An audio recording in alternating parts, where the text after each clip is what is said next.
हरे कृष्ण. तर श्रीमद भागवतम अध्याय स्कंद पहिला अध्याय 8वा. तर आपण बघतो आहोत हा भाग जिथे परीक्षित महाराजांचा जन्म आणि कार्य यावर सूत गोस्वामी उत्तर देतात. तर 7व्या अध्यायाच्या शेवटपर्यंत आपण आलो की अश्वत्थामाने आता शेवटी पांडवांच्या शेवटचा जो वारस आहे परीक्षित, हा जो गर्भात आहे, त्याच्यावर ब्रह्मास्त्र फेकलेलं आहे. आणि तेव्हा काय होतं ते आपण आता अध्याय 8वा.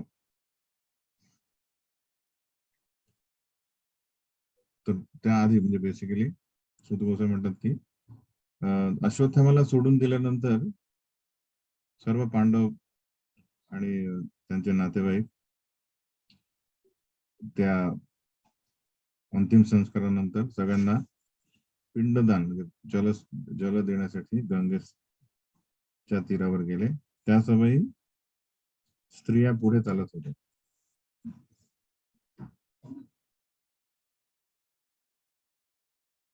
ते निनी योदकम सर्वे विलक्ष्य च भृशम पुनः आप्लुता हरिपादाब्ज अजपूत सरिजले.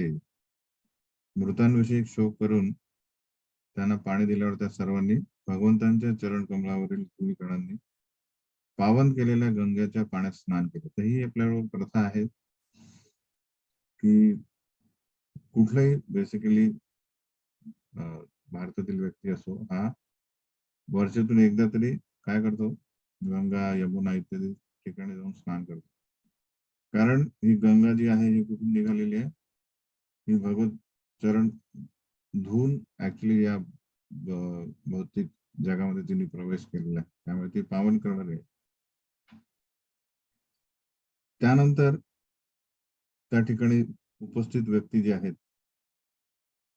ते सर्व दुःख म्हणजे शोक करायला लागले. युधिष्ठिर महाराज, त्यांचे धाकटे बंधू धृतराष्ट्र, गांधारी, कुंती, द्रौपदी इत्यादी सर्व बसले नाही. तिथे श्रीकृष्ण पण आहे.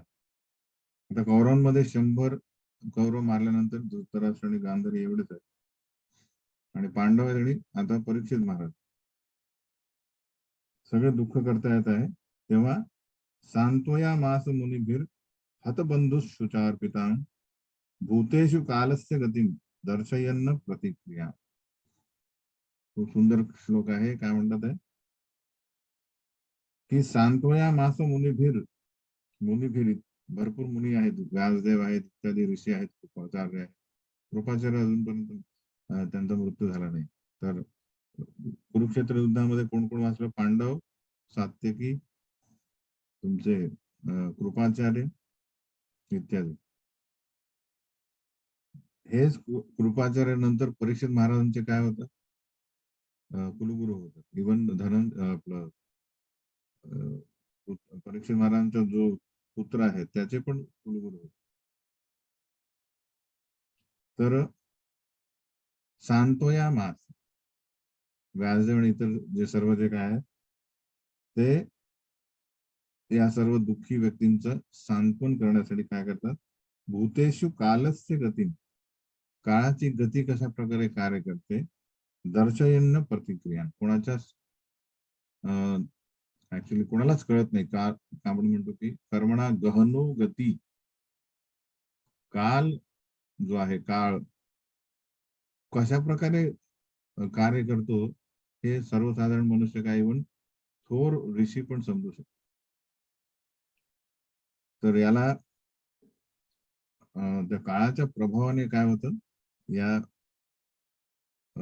भौतिक प्रकृतीची म्हणजे नियम बनलेले आहे. आणि हे सर्व शक्तिमान आहेत, त्याला कोणीही थांबवू शकत नाही.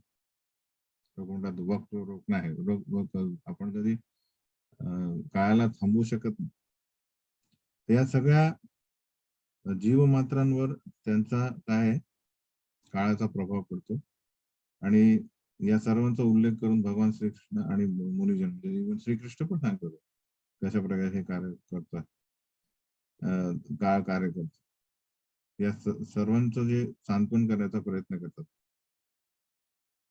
प्रभुपाद तात्पर्यात लिहितात कशा प्रकारे सर्वसामान्य जीव हा स्वतःहून काय करताय, या भौतिक जगात आलेला आहे आणि भगवंतांच्या या प्राकृतिक नियमांचं पालन न करता तो काय करतो, या भौतिक प्रकृतीवर प्रभुत्व गाजवण्याचा प्रयत्न करतो आणि मूळतः तो अधिक अधिक बद्ध होत जातो आणि त्यामुळे त्याला विविध प्रकारची शरीरे प्राप्त करावी लागतात. तर दिलेलं जे आपलं स्वातंत्र्य आहे, ते स्वातंत्र्य आपल्याला मुक्तीसाठी त्याचा उपयोग करायला हवा. पण व्यक्ती, देश, गृह, भूमी, संतती, पत्नी, समाज इत्यादी गोष्टी ज्या आहेत, ज्या आपल्या एका या जीवनापर्यंतच काय सीमित, त्या गोष्टींना त्याला प्रभुपाद देतात क्षणभंगूर आपलं जीवन जे आहे, जे आपलं विचार करा की आता समजा 2022 चाललेलं आहे, हे 5000 वर्षापूर्वीची ही कथा आहे. 5000 वर्षापूर्वी इतका काळ गेला, त्या काळाच्या तुलनेत आपलं जे काय असेल 100-1 वर्ष आयुष्य सपोज, त्याला काही तुला म्हणजे बेसिकली वर्थ आहे, व्हॅल्यू दिल्या जाते जायला 5000 वर्ष, हे फक्त 5000 वर्ष आणि कलियुग हा 42,000 वर्षाचा आहे. तो म्हणायचा अर्थ की रूपात लिहितात की या क्षणभंगूर जीवनामध्ये त्यातल्या त्यात आपल्या शरीराशी निगडीत आपण ज्या गोष्टींना इतकं प्राधान्य देतो आणि काय होतं, विविध गोष्टींमध्ये खोट्या स्वामित्वाच्या भ्रमामध्ये राहतो. तर यात प्रभुपाद शेवटच्या शेवटच्या पॅराग्राफमध्ये लिहितात की हे जे त्याचं याची जी जन्म मृत्यू जी श्रृंखला आहे, ज्यात तो आपल्या खोट्या स्वामित्वामुळे तो फसलेला आहे, त्यातून बाहेर निघण्यासाठी काय एकमेव आवश्यक आहे, तर नामसंकीर्तन रूपी दिव्य ध्वनी जो आहे, तो व्यक्तीने आपल्या हृदयामध्ये त्यांनी प्रवेश केला तर आपण काय करू शकतो, आपल्या सर्व समस्यांचं निराकरण करू शकतो. हा एकमेव उपाय काय, हरिनाम. म्हणून कलियुगामध्ये महाप्रभू काय म्हणतात, कुठल्याच प्रकारचा यज्ञ दिला नाही, फक्त हरिनाम जो आहे, या हरिनामाने म्हणजे बेसिकली त्यासाठी आपल्याला काय करावं लागेल की अधिकृत व्यक्तीचा आश्रय घेऊन त्याच्याकडनं म्हणजे त्या भक्तांच्या समुदायामध्ये जेव्हा आपण श्रवण करू भगवंत नामाचं, तेव्हा या सर्व प्रकारच्या समस्या ज्या आहेत बेसिकली, या कठोर हे जे नियम आहेत ते आपल्याला कळतील आणि हरिनामाने आपण त्यात पूर्णपणे बद्ध न होता त्याची आपण सुटका करून घेऊ शकतो. तर सारांश हा की भक्त असो की अभक्त असो, प्रकृतीचे नियम बदलू शकणार नाहीत कोणी पण, ते सगळ्यांवर लागू पडते. पण हरिनाम घेतल्याने आपण काय समजू की हे भौतिक प्रकृतीचे नियम हे मी स्वतःहून माझ्यावर लादून घेतलेले आहे आणि मी इथला व्यक्ती नेहमी भगवत धामातला आहे, म्हणजे गोलोक धामात मधनं आलेला. त्यामुळे तो संबंध जो आहे तो आपल्याला काय करतो, भगवत धामाकडे आकर्षित करतो. त्या प्रकारचे कार्य आपण करायला लागतो. तर जीव हा फक्त एकच कार्य करू शकतो, काय करू शकतो, सेवा. जसं आता काय करतात, पत्नी पतीची सेवा करताय, पती पत्नीची सेवा करतायत आहे, पती पत्नी दोन मुलांची सेवा करतात, बॉस जो आहे तो वरच्या बॉसची करतात. तर प्रत्येक जण काय करतात, सेवा करतात कोणाकोणाच. काही लोकांकडे कोणी नाही आहे मुलं बाळ, तर ते कुत्र्या मांजरांची सेवा करतात, हे की नाही, तर सकाळ सकाळी घेऊन जातात त्यांना फिरायला. ऍक्च्युली सेवा आहे ती. हे का करतो, कारण त्या सेवेमुळे त्याला आनंद मिळतो. जीव हा जो आहे त्याला आनंद कशामुळे मिळू शकतो, फक्त सेवेमुळे.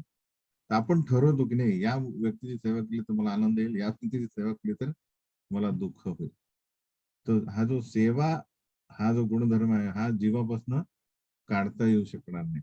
म्हणून जेव्हा भक्त समजून घेतो की मी या बद्ध अवस्थेतही जेव्हा भगवंतांची सेवा केल्यानंतर मला एवढा आनंद होतो, तर मी मुक्त अवस्थेमध्ये भगवंतांची सेवा केली तर किती आनंद होतो. हा फरक आहे तो. असं होणार नाही की भक्त झाल्यानंतर आपल्यावर प्रकृतीचे नियम कठोरतेने कार्य करणार नाही. तसं नाहीये. सर्व गोष्टी होतील, पण त्याला तो प्रतिसाद जो आहे तो भक्त हा वेगळा देईल. तर पुढे सुद्धा असं म्हणतात की कुरुक्षेत्राच्या युद्धामध्ये दोन गोष्टी झाल्या. कौरव आणि पांडव आहेत. तर कौरवांनी काय केलेलं आहे, धूर्तने म्हणजे आय मीन कपटाने युधिष्ठिरांचे राज्य बळकावले आणि नंतर त्यामुळे आणि त्यातल्या त्यात दुःशासनाने जे द्रौपदीच्या केसांना निर्दयपणे स्पर्श केल्यामुळे सूत गोसावी म्हणतात की सर्व जे एका माळेचे मणी आहेत सगळे कौरव आणि त्यांची सेना त्यांच्या आयुष्याचे जे वर्ष कमी झाले, इन द सेन्स आयुष्य त्यांचे कमी झालं. कारण काय, ही ही जी द्रौपदी आहे ही कृष्णाची सखी आहे आणि ही कुलवान स्त्री आहे. आणि अशा स्त्रीचा, आदर्श कुलस्त्रीचा जेव्हा अपमान केला जातो तेव्हा काय होतं, त्या व्यक्तीचा आयुष्य कमी होतं. त्यामुळे फर्स्ट थिंग दुर्योधन कपटाने सर्व काही हस्तगत करण्याचा प्रयत्न केला आणि त्यातल्या त्यात कुलवान स्त्रीचा अपमान केल्यामुळे सर्व जण त्वरित मृत्यूला कारणीभूत ठरले. प्रभुपाद तात्पर्यामध्ये सुंदर लिहितात की दुर्योधनाला ही करण्याची गरज नव्हती. प्रस्ताव होता की अर्ध राज्य घ्या आणि सुखाने राहा, पण त्याला ते मान्य नव्हतं. त्याला ऍक्च्युली सुरीच्या टोकावरची एक जमीन ती पण द्यायला तो तयार नव्हता. आणि म्हणून काय होत आहे की हे जे वैभव होत आहे, कुरुवंश हा जो होता सगळ्यात वैभवशाली होता, तो नष्ट झाला. बरोबर लिहितात की राज्य वैभवशाली असण्यासाठी काय आवश्यक, मी तुम्हाला काही प्रश्न दिले होते. त्या प्रश्नांच्या आधारावर म्हणजे आपण म्हणजे इव्हन ते प्रश्नाचे उत्तर आपण एक एक एक करून इथेच बघतो की राज्य वैभवशाली असण्यासाठी राजाने काय करायला हवं. बरोबर लिहितात की 5 गोष्टी ज्या आहेत म्हणजे 5 व्यक्ती आहेत त्यांचं संरक्षण करायला पाहिजे. कोण आहेत? ब्राह्मण, गाय, स्त्रिया, बालके आणि वृद्ध. असं आपण बघू की अरे हे तर काही कनेक्शन नाही वाटणार. कुठे ब्राह्मण, गाय, बालक, स्त्रिया आणि वृद्ध यांची सेवा केल्याने राज्य भरभराटीला कसं येईल. तर प्रभुपाद कारण देतात. महत्वाचं आहे की या व्यक्तींचं संरक्षण केल्याने काय होईल, भविष्य काय होईल. तर ब्राह्मणांचं संरक्षण केल्यामुळे काय होईल की आध्यात्मिक जीवन घडवण्यासाठी अतिशय शास्त्रशुद्ध असलेल्या वर्णाश्रम व्यवस्थेचं संरक्षण होईल. वर्णाश्रम धर्म काय आपल्याला माहित आहे, ब्राह्मण, क्षत्रिय, वैश्य, शूद्र हे आपल्या गुणानुसार आणि गुण आणि कर्मानुसार काय होतात आहे, आपापले कार्य करतात, जन्मानुसार नाही. तर हे 4 वर्ग जे आहेत, जे एक शरीर म्हणू शकतो की ब्राह्मण म्हणजे शिर, क्षत्रिय म्हणजे हात, वैश्य म्हणजे उदर आणि पाय म्हणजे शूद्र. तर अशा प्रकारचे हे जे 4 प्रकारचे जे व्यक्ती आढळतात वर्णाश्रमामध्ये, यांचं संरक्षण कधी होतं, जेव्हा डोकं असेल, ब्राह्मण असतील. विचार करा, शरीर आहे आणि डोकं काम नाही, म्हणजे डोकं काम करत नाही इन द सेन्स व्यक्ती पागल असेल सपोज, तर काय होईल, तो काहीच करू शकणार नाही. हात बळकट आहे त्याचे, डायजेशन व्यवस्थित आहे आणि जाऊ पण शकतो, पण काय कार्य करायचं माहित नाही त्याला. काय होईल, काहीही अर्थ नाही त्या जीवनात.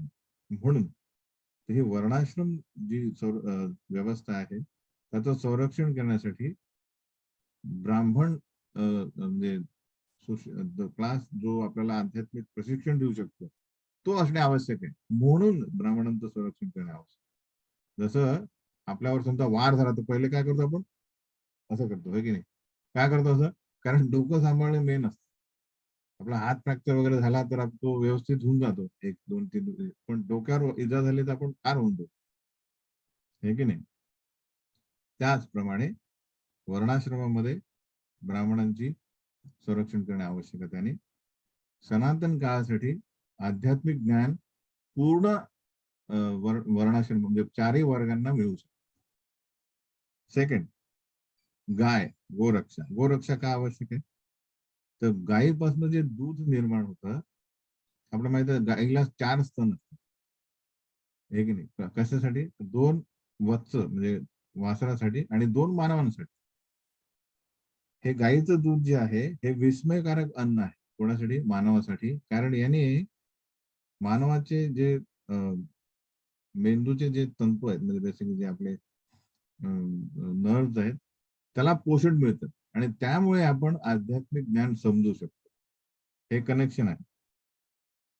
तर सूक्ष्म पेशी ज्या आहेत त्या जीवनाच्या उच्चतर ध्येयाची जाण म्हणजे आपल्याला आध्यात्मिक जे ज्ञान आहे हे आपण समजू शकतो जर या पेशींना दुधाद्वारे काय म्हणतात त्याला विकसित होतील का. म्हणून त्या दुधाचं पोषण त्या मानवाला आवश्यक आहे. म्हणून गायींचं संरक्षण आवश्यक आहे. जर गायींचं संरक्षण नसेल तर आपण काय होईल? मठ्ठ होऊ. मठ्ठ इन द सेन्स की आपण आपल्याला क्लास सांगितला आहे कारण आपल्या जीवनामध्ये महत्वाचं काय. तसं प्रभुपाद एकदा रशियात गेले आणि तिथे डॉक्टर कटोस्की तिथले एक PhD सायंटिस्ट त्यांच्यासोबत बसले आणि त्यांना सांगतात की महत्वाचं काय. प्रभुपाद विचारतात की कार आहे आणि ड्रायव्हर आहे, काय महत्वाचं आहे? तो म्हणतो कार. तो सायंटिस्ट आहे, त्यांनी एवढे विमानं बनवले आहेत, एवढे सगळे सॅटेलाइट बनवले आहे. तो म्हणतो कार महत्वाची. प्रभुपाद म्हणणारे कार महत्वाची आहे पण त्याच्यापेक्षा महत्वाचा ड्रायव्हर आहे ना. ड्रायव्हर नसेल तर कार काय उपयोगी? थोडं नाही नाही, कार नसेल तर आपण कुठे जाऊ शकणार नाही. याला म्हणतात म्हणजे हे जे मेंदूतील जे व्यवस्थित सूक्ष्म पेशी आहेत त्यांना दुधाद्वारे पोषण मिळालं नाही गायीच्या दुधाद्वारे, त्यामुळे आध्यात्मिक ज्ञान समजलं नाही. भौतिक ज्ञानामध्ये ते पार आहेत पण शरीर की आत्मा याच्यामध्ये काय महत्वाचं आहे हे त्यांना समजणार नाही. आणि साधारण भक्त असेल, शेतकरी असेल सपोज, त्याला विचारलं काय महत्वाचं आहे, कार की ड्रायव्हर, शरीर की आत्मा, तो सांगू शकेल. कारण तो काय करतोय? वैदिक सिस्टीम फॉलो करतोय आणि गाईचं दूध पितो. अर्थात या गोष्टी कलियुगामध्ये अजून भेसळ होते आहे. त्यामुळे इव्हन भरपूर प्रमाणामध्ये आपल्याला या गोष्टीचा पुरेपूर फायदा होत नाहीये. म्हणून तर बेसिकली ब्राह्मणांचं संरक्षण आवश्यक आहे, गायींचं संरक्षण. स्त्रियांचं संरक्षण का आवश्यक आहे? तर आपण पहिलेच बघितलं गीतेमध्ये पहिल्या अध्यायामध्येच आपल्याला कळतं की ही जी समाज व्यवस्था आहे त्यामध्ये चांगली संतती निर्माण होण्यासाठी कोण कारणीभूत आहे? तर स्त्री जी चेस्ट आहे. चेस्ट म्हणजे जी पवित्र आहे. तर अशा स्त्रियांना जर आपण संरक्षण दिलं नाही तर काय होईल? पूर्ण या समाजामध्ये वर्णसंकर निर्माण. वर्णसंकर काय? तर उदाहरण देतो आपण की जसं आता या कुरुक्षेत्रामध्ये भरपूर जे क्षत्रिय मारले गेले आणि त्यामुळे काय झालं? त्यांच्या पत्न्या विधवा झाल्या आणि त्यांना मार्गदर्शन देण्यासाठी कोणी नसेल तर ते काय करतात? काय बरोबर लिहितात की स्त्रिया या बालकांप्रमाणे सदैव त्यांना काय पाहिजे? संरक्षण पाहिजे. अरे इकडे नको जाऊ, तिकडे नको जाऊ. ते नाही म्हटलं तर काय होईल? त्यांना काय करणे हे काय करणे काय करू नये हे ते स्वतः ठरवू शकत नाही. म्हणून अर्जुन हे कारण देतो की कशामुळे मग ते जे बेजबाबदार लोक काय करतील? पूर्ण समाज खराब करतील आणि संतती जी आहे ती शांती, सौख्य आणि जीवन विकास निर्माण न करता युद्ध आणि नंतर त्याला म्हणतात की अनएम्प्लॉयमेंट म्हणजे काय म्हणतात त्याला, कुठेच पण नोकऱ्या नाही वगैरे अशा परिस्थिती होईल. कुठे शांती नाहीये, जाळपोळ होत आहे. ह्याला निर्माण करणारी व्यक्ती कोण आहे? तर ही वर्णसंकर. म्हणजे ज्याला पिता आणि पत्नी यांच्याद्वारे निर्माण न झालेली जी संतती जी आहे, ज्यांनी गर्भधान संस्कार न निर्माण केल्यानंतर ही झालेली संतती त्यांना म्हणतात वर्णसंती. तर या सगळ्या गोष्टी व्यवस्थित चालण्यासाठी पुढे समाजामध्ये शांती, सौख्य, जीवन विकास होण्यासाठी स्त्रिया या पतिव्रता असणे आवश्यक, त्यांना संरक्षण असणे आवश्यक. म्हणून यांना पण संरक्षण महत्वाचं. नंतर मुलांना संरक्षण देण्याची आवश्यकता आहे, कारण त्यांना जर आपण आध्यात्मिक ज्ञान दिलं नाही तर ते परत भौतिक बंधनात काय होतील, जास्तीत जास्त बद्ध होतील. म्हणून लहानपणापासून आपण शिकवतो, अरे नमस्ते करा, हे की नाही. तर लहानपणी जे आपण त्यांच्या जीवनामध्ये हा बदल आणतो की भगवंतांचं नमन करणे, त्यांना प्रार्थना करणे, हे ते काय होतं त्यांच्या पूर्ण जीवनामध्ये ते पालन करतात आणि त्यामुळे त्यांना ही भौतिक जीवनातून मुक्त होण्याची संधी त्यांना प्राप्त होते.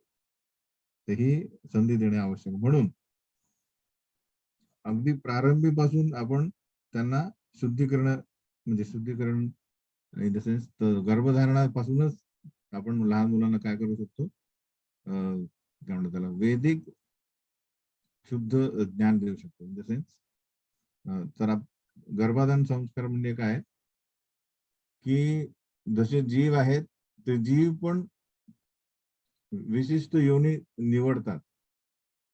तर जेव्हा पती आणि पत्नी यांची आध्यात्मिक मानसिक स्थिती ही आध्यात्मिक असेल तर आध्यात्मिक जीव तिकडे आकर्षित होतो आणि मग काय होईल, त्याला परत जन्म झाल्यानंतर त्याला परत आध्यात्मिक ट्रेनिंग दिली तो तो शुद्ध भक्त होऊ शकतो. म्हणून सुरुवातीपासूनच या संस्कारांची आवश्यकता असते. तर ब्राह्मण झालं, गाय झालं, स्त्रिया, मुलं झालं, या सगळ्यांना आवश्यक आहे. वृद्धांना काय आवश्यक आहे, संरक्षण. कारण एकदा वानप्रस्थ झाले, वानप्रस्थ आणि जे त्यानंतरची जो काळ आहे त्यामध्ये आपण माहिती आहे की आपलं शरीर जास्त जास्त काहीच करू शकत नाही, ओके नाही. म्हणून त्या उरलेल्या काळामध्ये भगवद्धामात जाण्यासाठी त्यांना पूर्णपणे संधी दिली पाहिजे की आता तुम्हाला काही गरज नाही काही करण्याची, तुम्हाला व्यवस्थित जे काय शारीरिक आणि मानसिक जे आहे ते आम्ही सहायता करू, आता फक्त तुम्ही हरिनाम घ्या. तर त्यासाठी संरक्षण हवं, नाही तर त्यांना कुठे राहावं लागेल, हे वृद्धाश्रमात राहावं, त्यांना स्वतःचे काम करावं लागेल. म्हणून ज्या राज्यामध्ये या 5 गोष्टींना संरक्षण मिळेल तिथे ऑटोमॅटिक काय होईल, वैभव निर्माण होईल. कलियुगात मात्र या गोष्टी, या 5ही गोष्टींना काय संरक्षण मिळत नाहीये. तर वैभव म्हणजे काय की ज्या राज्यातील लोक जास्त काळ निरोगी राहतील, इन द सेन्स त्यांचा आयुमर्यादा पण वाढेल, ओके नाही, टेन्शन नाही, अँझायटी नाही, चांगलं सौख्य शांती आहे, तर आपलं काय होईल, आयुष्य पण वाढेल. पण कलियुगामध्ये या 5ही गोष्टींचं संरक्षण असल्यामुळे इव्हन आयुमर्यादा पण कमी होते. आपण बघतो की इव्हन आता 25-30 वर्षांच्या व्यक्तीला, व्यक्ती म्हणजे माणूस असो की स्त्री असो, त्या दोघांना हार्ट अटॅक वगैरे येतात. कारण काय, संपूर्ण संस्था जे आहे, समाज जे आहे, त्या समाजामध्ये या गोष्टींना संरक्षण नसल्यामुळे नेहमी अशांती आहे. अशांतीने स्ट्रेस होतो, स्ट्रेसमुळे लोकांना हार्ट अटॅक होतो. तर एनिवे, सांगण्याचा उद्देश हा की पूर्ण राज्यामध्ये या द्वापर युगानंतर अशी परिस्थिती चालू झाली की या 5 म्हणजे कौरवानंतर, कुरुक्षेत्रानंतर की 5 व्यक्तींना कुठल्याच प्रकारे संरक्षण देणे बंद झालं.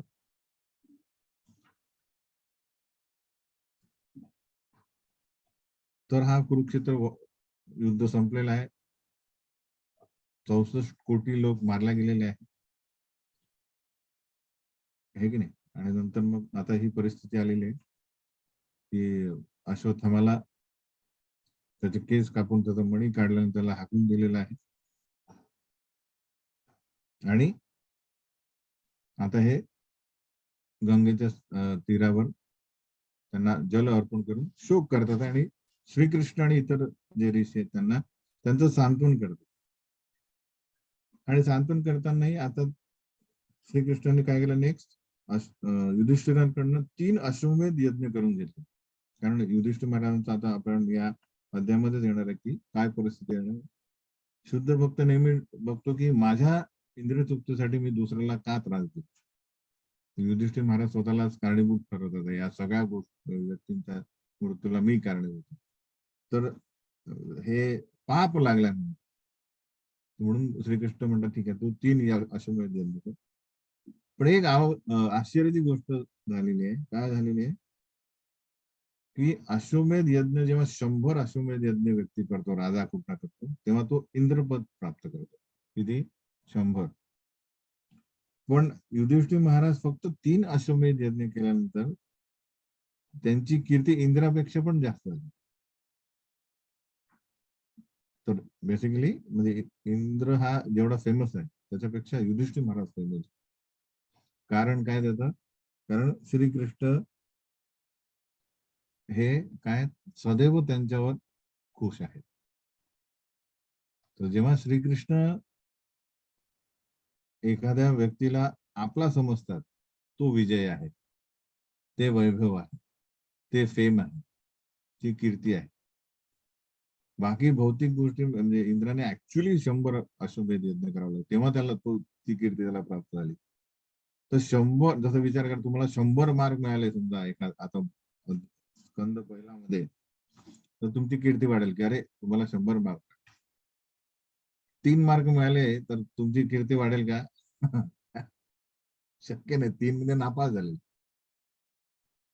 पण श्रीकृष्ण सोबत आहेत म्हणून युधिष्ठिर महाराजांनी फक्त 3 केले तरी त्यांची कीर्ती खूप. अरे 3 अश्वमेध यज्ञ केले युधिष्ठिर महाराजांनी. तर ही आहे भगवंतांच्या कृपेची महिमा. तर भगवंतांचे शुद्ध भक्त जे आहेत हे ऑटोमॅटिक थोर होतात, महान होतात. कारण कनेक्शन कोणाचे? सगळ्यात महान व्यक्तींची आहे, श्रीकृष्ण. श्रीकृष्णांसाठी ऍक्च्युली काही ते भेदभाव नाही करत, म्हणजे बेसिकली त्यांच्यासाठी सर्व समान आहे. पण भक्त जे आहेत हे त्यांच्यावर पूर्णपणे आश्रयित होतात म्हणून काय होतं की त्यांना ही कीर्ती मिळते. तसं प्रभुपाद उदाहरण देतात की सूर्य जो आहे, सूर्यकिरणे हे सगळ्यांसाठी सारखी आहे. सगळ्यांसाठी सूर्य उगवतो असं म्हणत नाही की ठीक आहे या भागात मी देणार नाही सूर्य, असं नाही. पापी असो पुण्य असो पुण्यवान असो सगळ्यांच्या अंगणामध्ये सूर्यकिरण येतात, हे की नाही. पण एखादा व्यक्ती जर तो आपल्या खिडक्या बंद करत असेल तर त्याला सूर्य कारणीभूत नाही राहणार. अरे माझ्या घरात अंधकार, अरे तू खिडक्या कोणी बंद केल्या? तू बंद केल्या. त्याच प्रकारे म्हणजे त्या स्थानाची ग्रहण करण्याची शक्ती जर नसेल, म्हणजे तो त्याने दारा बंद केले तर त्याला श्रीकृष्ण काढीवर करत. म्हणून भगवंतांच्या कृपेचा ऍडव्हान्टेज, फायदा सगळ्यांनी घेतला पाहिजे आणि सगळे थोर होऊ शकतात. प्रभुपाद म्हणतात की इव्हन राक्षस कुळातील प्रल्हाद महाराज थोर झाले. पक्ष्यांमधील गिधाड म्हणजे आपण जटायू म्हणतो ते महान झाले, हे की नाही. बघितलं गेलं तर पक्ष्यांमध्ये आपण त्यांना पाळत नाही, हे की नाही, गिधाडांना. पण जटायू हे शुद्ध भक्त आहे. तर त्याला काही सीमा नाही. भगवंतांसाठी सर्व समान आहे, सर्व जीव, हे की नाही. पण कोण त्याचा फायदा घेतो कोण नाहीये ते त्या व्यक्तीवर अवलंबून. तर भक्तीची अशी किमया आहे की भक्ती काय करते की हायरार्की चेंज करते. हायरार्की म्हणजे आपण बघतो की पुत्र आहे सपोज आणि मुलगा पिता आहे, त्यातील कोण महान असेल? कार्याने पिता महान असतो आणि पुत्र जो आहे तो लहान असतो, इन द सेन्स तो त्यांच्यावर अवलंबून असतो. पण भक्ती ही अशी आहे की त्यात इव्हन पुत्र पण महान होऊ शकतो. आपण बघतो की शुभदेव गोस्वामी आता हे भागवतम जेव्हा दुसऱ्या स्कंदापासून चालू करतील, हे 16 वर्षाचे आहेत आणि त्यांच्या समोर समुदाय जो बसला ते काय काही काही तो हजारो वर्ष जगले. सगळे ऋषी भारद्वाज, विश्वामित्र, व्यासदेव सगळे बसलेले, नारद मुनी बसलेले. ही आहे कीर्ती भक्ती, ही लहान व्यक्ती महान होतो. जसं इवन आता बघितलं आपण की युधिष्ठिर मानव आहे इन द सेन्स, आणि इंद्र देवतांचा राजा आहे, पण भक्ती हा शुद्ध भक्त असल्या कारणाने युधिष्ठिर काय झालेला आहे, इंद्रापेक्षा जास्त कीर्ती वाढली. तर ही भक्तीची महिमा आहे. देवता आणि असुर बघा, तर इंद्र हा देवतांचा राजा आहे आणि वृत्रासुर हा असुर आहे. पण भागवतम मध्ये आपण बघतो की वृत्रासुराची कीर्ती आहे. इंद्र पण म्हणतो की तुम्ही एवढे महान भक्त कसे. तर भक्ती काय करते, राक्षसाला पण अति म्हणजे वृत्रासुर हा असुर आहे, पण त्याची पण महिमा देवतांच्या राजापेक्षा जास्त बनली. ही आहे भक्तांची महिमा. भक्तीची महिमा आणि भक्तांची.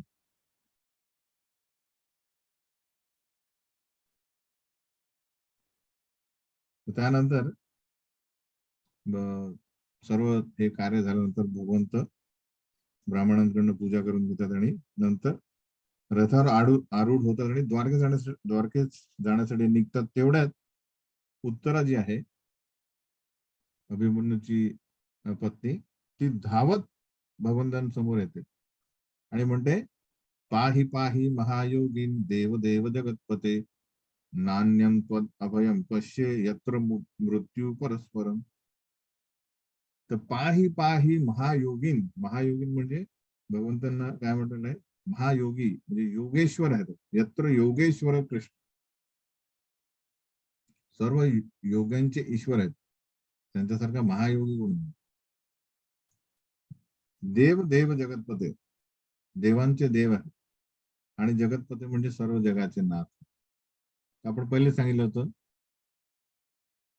की जेव्हा वरिष्ठांकडनं आपल्याला काही पाहिजे स्तुती करताना, आपण अर्जुन आणि श्रीकृष्णांबद्दल काय करायचं, 3 गोष्टी. फर्स्ट थिंग, तुम्ही महान आहात, तुम्ही आश्रय देऊ शकता, मला आश्रय हवा आहे, कृपा करून द्या. पहिल्याच म्हणतो मला आश्रय द्या. तुम्ही आश्रय देऊ शकता कारण काय, तुम्ही महायोगेश्वर आहे, महायोगी, देवांचे देव आहे, जगाचे नाथ आहे, स्तुती करणे आवश्यक. नंतर ते म्हणते, नान्यत अभयम पश्य, नान्यम त्वत अभयम पश्य, या जगात मृत्यूपासून तुमच्याशिवाय कोणीच वाचू शकत नाही, म्हणून कृपया माझे संरक्षण करा. सगळे जे भक्त आहेत हे फॉलो करतात. जेव्हा पण काही मागतात, भगवंतांकडे प्रार्थना करतात, तेव्हा पहिले स्तुती करणे आवश्यक आणि नंतर स्वतःच दीनता सांगणे आणि नंतर मग मागणे. तर ही म्हणते की तुमच्याशिवाय मला कोणी वाचवू शकत नाही. काय होत आहे, एक लोखंडी तप्त बाण वेगाने माझ्याकडे येतोय आणि इथे उत्तरेची कीर्ती काय म्हणजे बेसिकली तुमची महानता काय म्हणते ती, की त्या अस्त्राने जर मला जाळून टाकले तर होऊ द्या, परंतु माझा जो गर्व आहे त्याला नष्ट व्हायला नको, एवढी माझ्यावर कृपा करा. इथे पण काय दिसतंय, अन्य अभिलाषिता शून्य, म्हणजे स्वतःसाठी स्वार्थी हेतू नाहीये. ती जसं म्हणते मला वाचवा आणि गर्व यायला पण वाटत. तर तिचं म्हणणं आहे की हा जो शेवटचा वारस आहे पांडवांचा, तो जीवित राहणे आवश्यक आहे आणि मी मरण पावलं तरी चालेल. तर ही जी आहे प्रबल येतात की सर्व दृष्टीने इवन उत्तरा पण कोण आहे, थोर आहे, एक बलाढ्य राजाची कन्या आहे, शूरवीराची पत्नी आहे, आणि तिची जी मेंटॅलिटी आहे ती आहे शुद्ध भक्ताची. काय करते ती, आपल्या म्हणजे दुसऱ्याचं हित बघते, स्वतःचं हित बघत नाही. सूत गोसावी म्हणतात, तिचे म्हणणे ऐकल्यावर लगेच भक्त वत्सल श्रीकृष्ण काय करतात, लगेच समजतात त्यांना की हे अश्वत्थामाचं काम आहे, की ज्याने आता पांडवांचा शेवटचा अंकुर नष्ट करण्यासाठी ते ब्रह्मास्त्र सोडलं. कारण भगवंत परमात्मा म्हणून सर्वत्र उपस्थित आहे, म्हणून त्यांना सगळं माहित आहे. भगवंत कृष्ण आपल्या गीतेमध्ये काय म्हणतात की वेदाहम समतीतानी वर्तमानानि चार्जुना भविष्याणी च भूतानी नाम तू वेदन कश्चन. श्रीकृष्णाला सांगतात अर्जुनाला की वेदाहम समतीतानी वर्तमानानि चार्जुना भविष्याणी च भूतानी, मी वर्तमान भविष्य भूत सगळं जाणतो. माम तू वेदन कश्चन, पण तू मला जाणत नाही. तू भगवंतांना सगळंच माहित आहे, त्यामुळे त्यांना लगेच कळतं की हे अश्वत्थामाचं काम आहे. तेव्हा काय होतं की पांडव पण आपापली अस्त्रे उचलतात की अरे हे तेजस्वी अस्त्र येत आहे. पण श्रीकृष्ण बघतात की आता हे वेळ नाहीये. पांडवांचे अस्त्र या ब्रह्मास्त्राला प्रत्युत्तर देऊ शकत नाही. म्हणून व्यसनम वीक्ष तत्तेषाम अनन्य विषयात्मनां सुदर्शनेन स्वास्त्रेण स्वानां रक्षां व्यधात विभू. हे मोठं संकट आलं. व्यसनम वीक्ष, वीक्ष म्हणजे पाहून, मोठं संकट आलेलं आहे कोणासाठी? ते तत्तेषाम अनन्य विषयात्मना. अनन्य विषयात्मना म्हणजे पांडव हे भगवंतांवर अशा प्रकारे अवलंबून आहे की त्यांना दुसऱ्या कुठल्याच प्रकारचा विषय आकर्षित करू शकत नाही. अनन्य विषयात तर पूर्णपणे ते जसं श्रीकृष्ण सांगतात त्याचं करतात. उदाहरण अनन्य विषयात म्हणून याचा अर्थ की युद्धापूर्वी सगळे तयार आहेत. अर्जुनाने सगळे अस्त्र आणलेले आहेत. पशुपती अस्त्र, दैवी अस्त्र वगैरे जमा केले आहेत. भीम तयार आहे, रेडी आहे. युद्ध होणार तेव्हा श्री आणि द्रौपदी पण म्हणते की मारा त्यांना. तेव्हा श्रीकृष्ण म्हणतात की एक काम करू, पण मी अजूनही प्रयत्न करतो. पीस मेसेंजर म्हणजे शांतीदूत म्हणून जातो. तर सगळे म्हणतात शांती शांतीदूत यांना मारायसाठी आपण 13 वर्ष हे केले, सगळं कठोर तपश्चर्या झाली, युद्ध तयार होतात. आता कुठे शांतीदूत म्हणून? श्रीकृष्ण म्हणतात थांब, रेस्ट म्हणजे रिलॅक्स.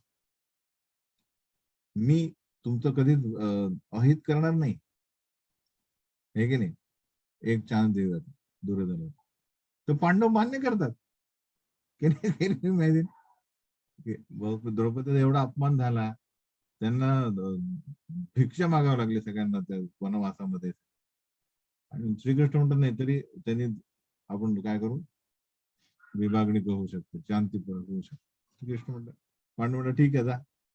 त्याला म्हणतात अन्य विषयात की भगवंत आणि भक्त यांच्यामध्ये असा समन्वय आहे की भक्त म्हणतात करिष्ये वचनम तव, म्हणजे तुम्ही जे म्हणाल ते काम करू. तर अशा व्यक्तींवर व्यसनम वीक्ष, मोठं संकट आलेलं आहे. म्हणून भगवंत सुदर्शनेनं स्वअस्त्रेण, स्वतःचं सुदर्शन चक्र घेऊन स्वानाम रक्षा, स्वानाम म्हणजे स्वतः, म्हणजे आपल्या भक्तांच्या रक्षणासाठी सर्वशक्ती विमान होऊन गर्भात प्रवेश करतो. आणि आम्ही बेसिकली तिच्या गर्भात प्रवेश करून परीक्षित महाराजांच्या अवतीभोवती काय करतात, त्यांचं जे सुदर्शन आहे त्यांनी त्याचं रक्षण करतात.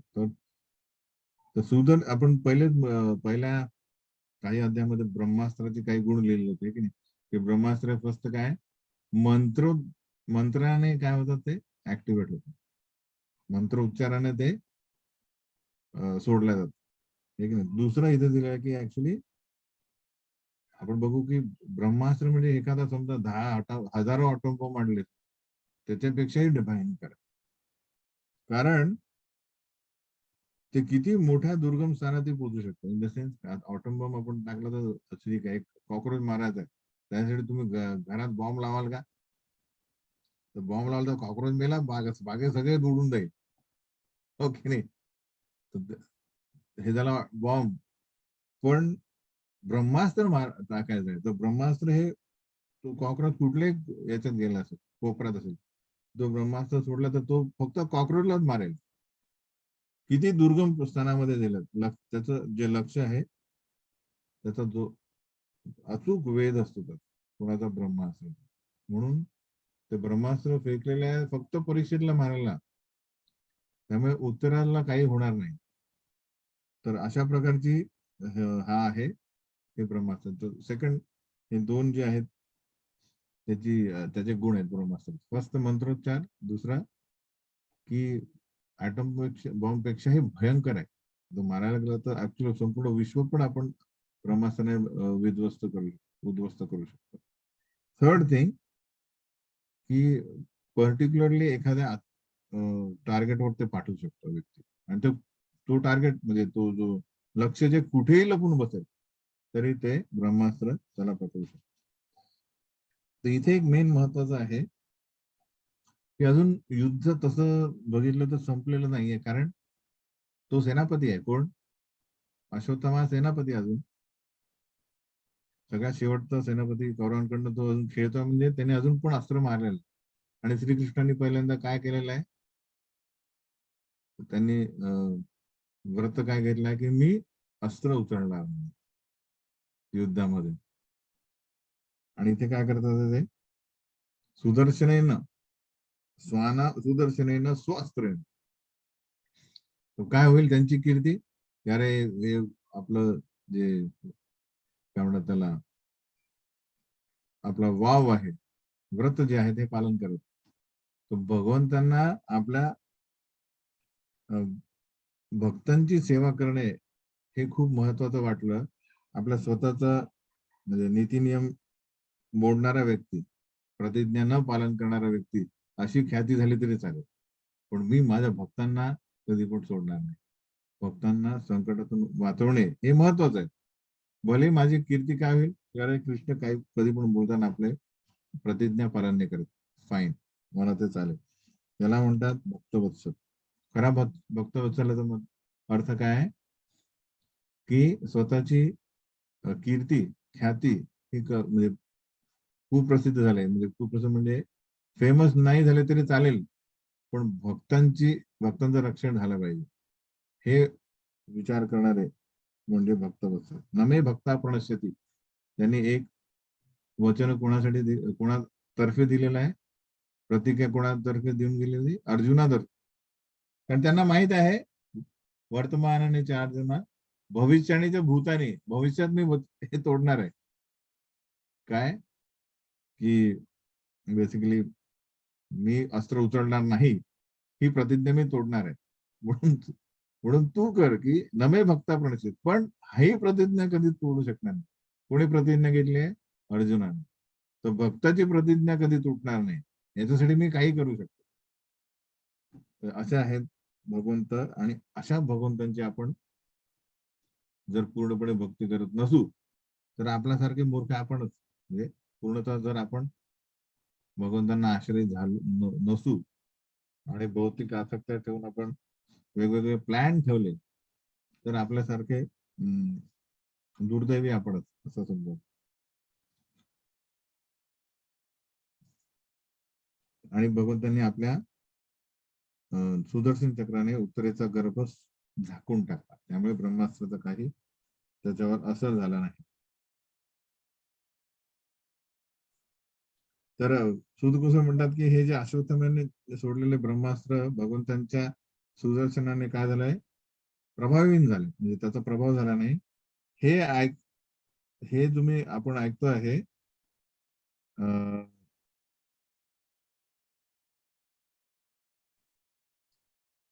त्याचं हे खूप आश्चर्याची गोष्ट नाहीये ही. बापरे असं झालं, कारण भगवंत आहेत ते, भगवंताच्या लीला ह्या विस्मित करण्यासारख्या. म्हणजे तर भगवंतासाठी काय, भगवंत फक्त एक श्वास आतमध्ये घेतील तर सर्व ब्रह्मांड आतमध्ये जातात. हे ब्रह्मास्त्र काय येतं लक्षात. हे भक्तांना माहित पडतं की भगवंतांसाठी ह्या कुठल्याच गोष्टी खूप काहीतरी असं कष्टप्रद नाहीये. अशा अशा करू शकतात भगवंत. समजा हिरण्यकशिपूला मारायचं असतं, त्याला हृदयामध्ये हार्ट अटॅक आणला असता हे की नाही, तर ते काही करू शकतात. तर या गोष्टी ज्या आहेत भक्त या लीलांमध्ये विस्मित होण्याचे कारण नाही, कारण भगवंत अजन्मा असूनही स्वतःच्या दिव्य शक्तीने भौतिक जगाची उत्पत्ती, प्रलय आणि पालन करत असतात हे जाणणे आवश्यक.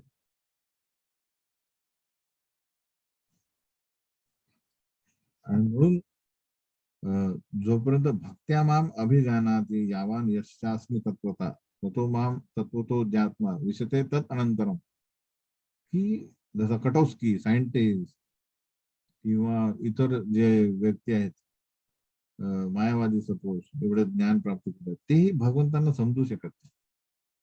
ते म्हणतात की मानुषीम तनुमाशी, ते एक राजे होते, एक काय पॉलिटिशियन होते असं म्हणून त्यांची गणना करत.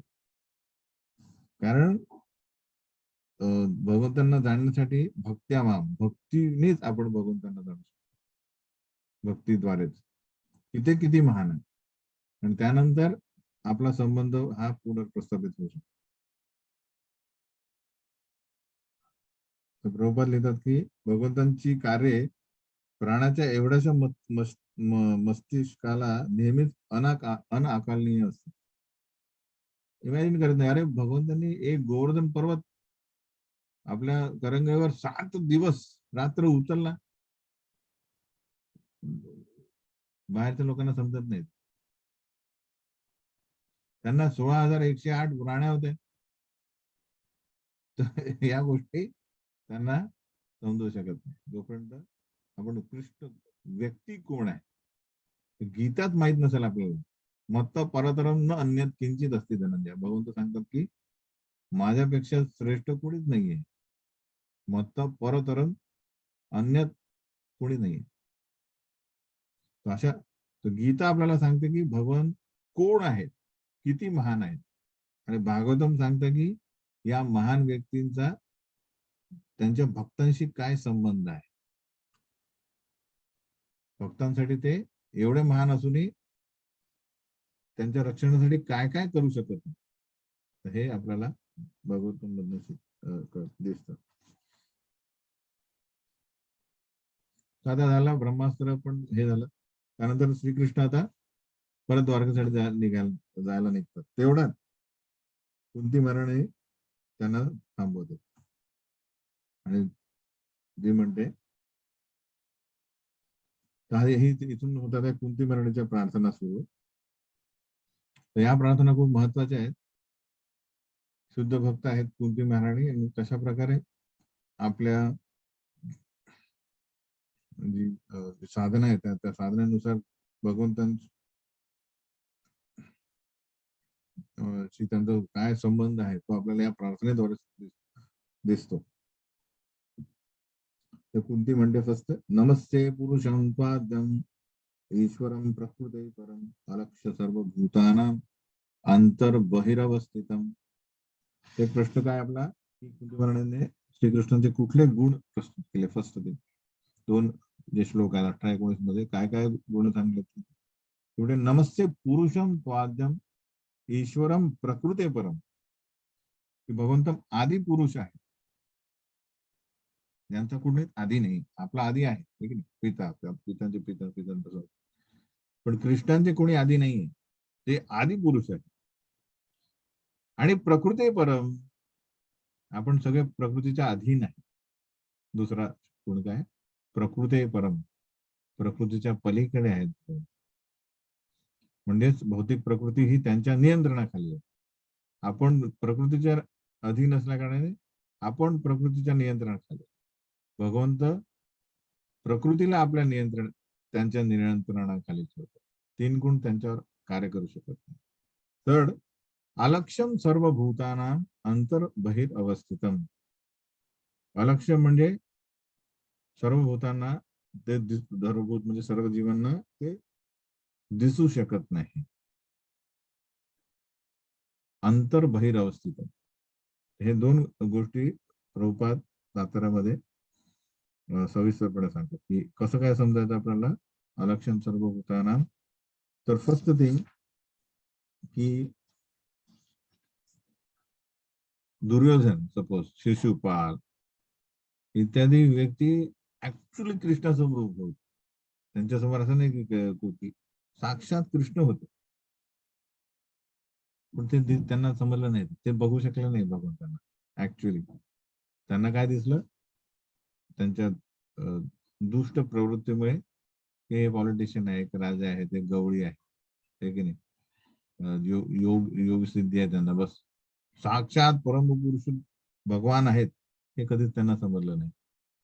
अलक्षम सर्वभूतानाम अंतर्बहिर अवस्थित, हे अलक्षम सर्वभूतानाम काय, हे 19व्या श्लोकामध्ये अजून क्लिअर होईल. पण आपण सध्या बघू अंतर्बहिर अवस्थितम, की श्रीकृष्ण हे आपल्या आत पण आहेत आणि बाहेर पण आहेत. आपल्या आतमध्ये मध्ये कसे आहेत, परमेश्वर परमात्मा म्हणून हृदयामध्ये आहे. तर कुंती महाराणी तेच बघते की आतापर्यंत मी हे कधी बघितलं नाही की श्रीकृष्ण माझ्या समोर साक्षात उभे आहेत, रथावर आरूढ आहेत आणि देवकीच्या उत्तरेच्या उत्तरेच्या गर्भात पण आहेत, अंतर बहिर अवस्थित. असं नाही की ते जेव्हा उत्तरेच्या गर्भात गेले तेव्हा त्या रथातून गायब झाले. हे की नाही, एकदा व्यक्ती एका ठिकाणी असेल ना, तर कृष्ण रथावर पण आहेत आणि उत्तरेच्या गर्भात पण आपला सुदर्शन चक्र घेऊन परीक्षित महाराजांचं रक्षण करत. अंतर बहिर अवस्थित. तर म्हणून इथे कुंती महाराणींना हा डायरेक्ट साक्षात्कार झाला. कशा प्रकारे भगवंत सगळीकडे उपस्थित आहेत. हा एक जे कन्सेप्ट होता, नित्यो नित्यानाम चेतना चेतनानाम, हे तत्व समजणे आवश्यक आहे की नित्यो नित्यानाम चेतना चेतनानाम याचा अर्थ काय, की जीव आणि भगवंत हे नित्य आहेत. नित्य म्हणजे यांचा कधीच नाश होत नाही. कुठलाही जीव जो आपण जे आत्मा आहेत त्याचा कधीच नाश होऊ शकत नाही. त्याचं शरीर जाईल पण दुसरं शरीर मिळेल, तिसरं जाईल तिसरं येईल, शरीर त्याला मिळणारच, भौतिक किंवा आध्यात्मिक, त्याचा नाश होऊ शकत नाही. दुसरं चेतना चेतनानाम, भगवंतांनाही चेतना आहे आणि या जीवालाही चेतना आहे. हे चेतना कधी जाणार नाही. चेतना म्हणजे कॉन्शियसनेस, हे की नाही. आपल्याला चिमटा घातला तर आपल्याला चिमटा लागतो की, किंवा कोणी चांगलं बोललं तर आपण खुश होतो, वाईट बोललो तर निराश होतो, याला म्हणतात हे कॉन्शियसनेस, हे की नाही. तर दोन्ही भगवंत आणि जीव, सर्व जीव हे नित्य आहे आणि चेतन. पण एको बहुनाम यो विदधाती कामात, तो श्लोक पुढे येतो. एको बहुनाम यो विदधाती कामात म्हणजे जीव आणि भगवंत नित्य आहेत, सगळ्यांना दोघांनाही चेतना आहे, पण फक्त भगवंत आहेत जे सर्व जीवांचं सनातन काळापासून पालन पोषण करतात आहे आणि करत राहतात. म्हणजे सर्व जीव सदैव भगवंतांवर अवलंबून राहते. जरी ते चेतने, जरी त्यांना चेतना आहे आणि म्हणजे आपल्याला चेतना आहे आणि आपण नित्य आहोत, तरी पण भगवंतांवर अवलंबून राहणार आहे. हे तत्व जाणणे आवश्यक. भगवंतांच्याच कृपेने आपल्याला मत्त स्मृतीत ज्ञानम अपोहनम च, भगवद्गीतेत भगवंत म्हणतात आपल्याला स्मृती, विस्मृती आणि ज्ञान हे भगवंत हृदयातून देतात. विचार करा की आपल्याला समजा मागचा जन्म आठवत असेल, मागच्या जन्मामध्ये आपण डायनासोर असू शकतो, तो किती भयानक असेल, आठवत राहील की आज आज तू इकडे गेला होता त्या दिवशी. म्हणून विस्मृती पण आवश्यक आहे. मी आपल्याला आठवतच नाही मागच्या किती पण विचार केला की मागच्या जन्मी काय होतं, आठवणार नाही. ही भगवंतांची कृपा आहे, आपल्याला विस्मृती दिलेली. अलग अलग. आणि ज्ञान आणि स्मृती, काय स्मृती आहे आपल्याला जी आवश्यक आहे, ती स्मृती पण भगवंत देतात. आणि आपण आणि वेळोवेळी ती स्मृती पण गायब होते जर आपल्याला कृपा नसेल भगवंताची. म्हणून आपण सदैव काय करायला पाहिजे, भगवंतांवर आश्रयित राहायला पाहिजे. तेव्हा कुठे आपल्याला भगवंत काय करतील, ददामी बुद्धी योगम तम येन माम उपयांति, की आपल्याला सदैव बुद्धी देतील की या परिस्थितीमध्ये कशा प्रकारे आपण वागायला हवं, कशा प्रकारे प्रतिसाद द्यायला पाहिजे, जेणेकरून भक्तीमध्ये प्रगती होईल. हेही भगवंत देतात.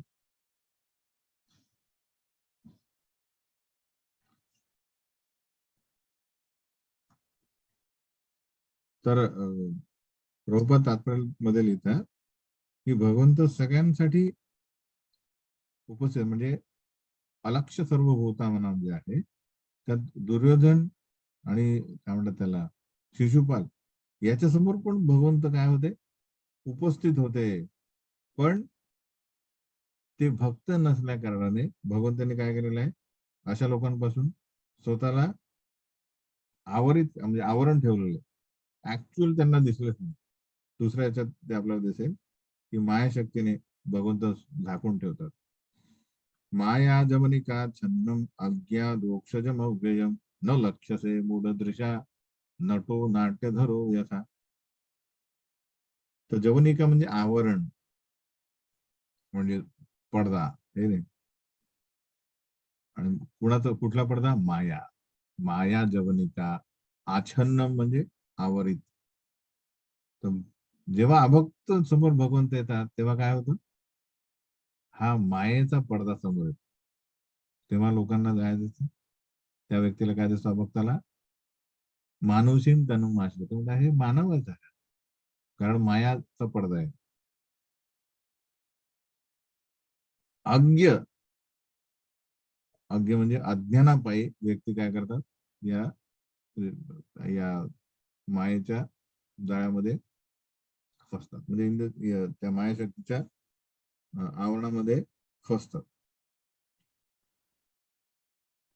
तर भगवंत शाश्वत आहे आणि निर्दोष तत्व आहे, तरीही म्हणजे आपण म्हणतो अधोक्षज अव्ययम. अव्ययम म्हणजे काय, की त्यांचा व्यय होत नाही. जसं आपण काय, आपण बालक होतो, नंतर युवा झालो, म्हणजे आता आता युवा, आम्ही अडल्ट आहोत, वृद्ध होऊ आणि नंतर आपला नाश होईल, हे की नाही, हे झाला व्यय झाला.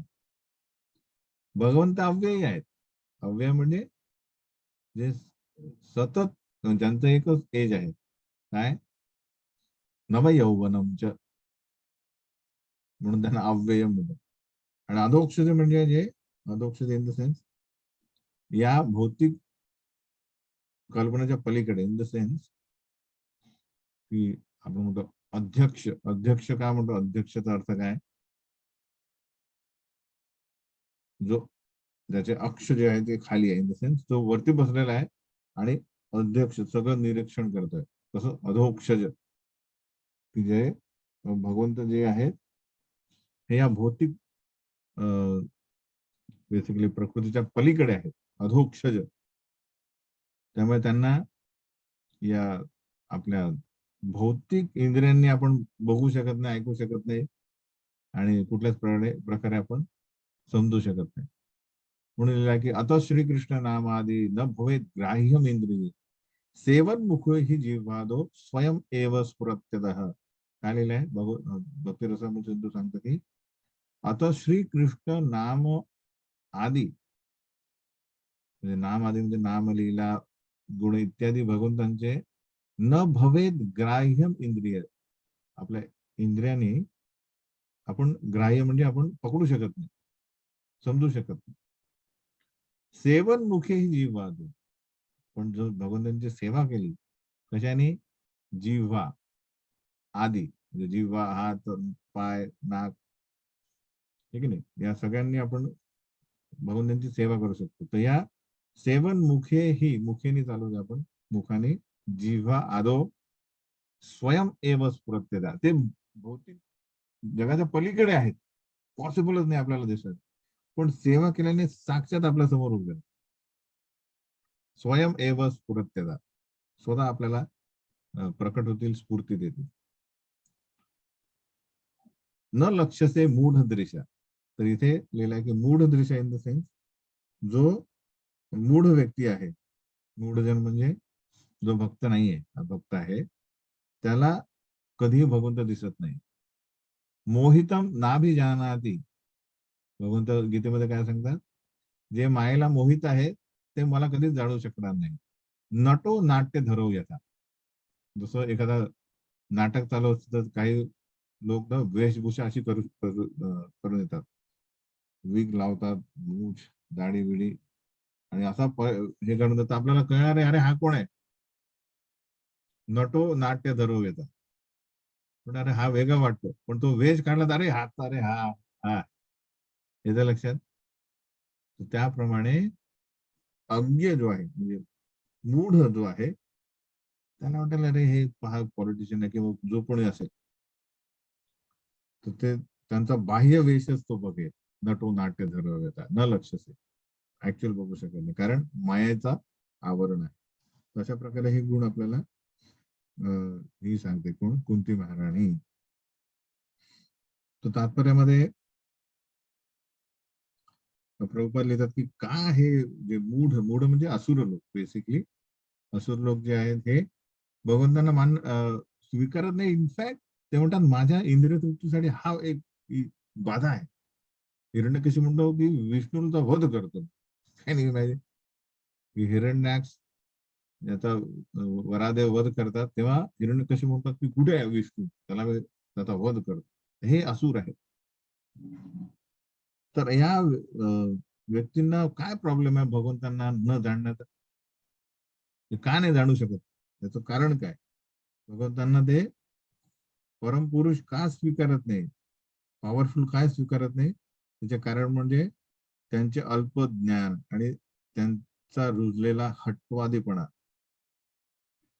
हे असून पूर्व आयुष्यात आणि या जीवनात केलेल्या दुष्कृत्यांचा तो परिणाम. काय प्रॉब्लेम आहे, जी जी जिथे जिथे आपण आपल्या स्वातंत्र्याचा दुरुपयोग केलेला आहे पूर्व आयुष्यात आणि आता, त्यामुळे त्या दुष्कृत्यांमुळे आपल्याला अल्पज्ञान आणि हट्टीपणा.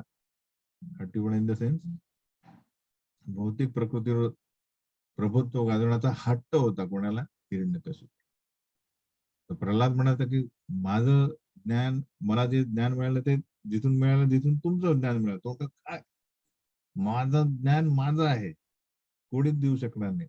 तर हा हट्ट. तर यामुळे व्यक्ती असुर जे आहेत हे श्रीकृष्णांना स्वीकारू शकत नाही. कारण पूर्व आयुष्यात प्रॉपर लिहितात आणि पूर्व आयुष्यात आणि या जीवनात केलेल्या दुष्कृत्यांचा हा परिणाम आहे, अल्पज्ञान आणि हट्टवादीपणा.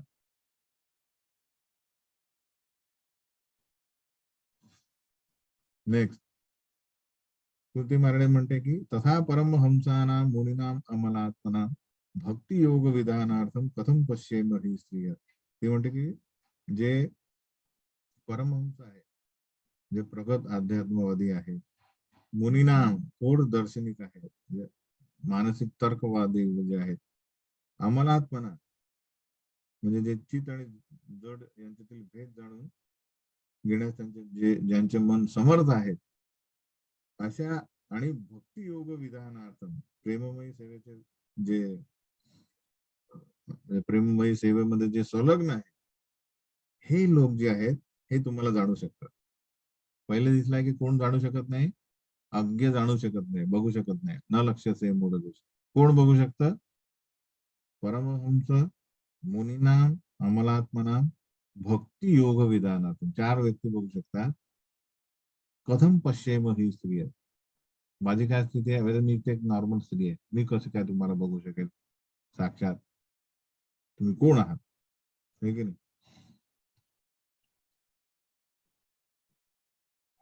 तर इथे ती काय म्हणते स्वतःच, म्हणजे भक्त हा कधी पण स्वतःची स्तुती करत नाही, म्हणजे मी किती प्रगत आहे. तर ती सांगते की मी एकदम नॉर्मल स्त्री आहे, पण ऍक्च्युली ती सगळ्यात प्रगत आहे. म्हणून प्रभुपादांनी एक कुंती महाराजांच्या प्रार्थना, प्रेयर्स ऑफ कुंती महाराणी म्हणून एक मेन पुस्तक लिहिलेलं, की जनरली असं लिहितात की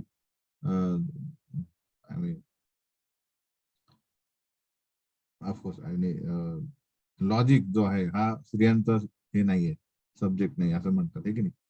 पण स्त्रिया या अध्यात्मवादामध्ये खूप समोर जाऊ शकतात.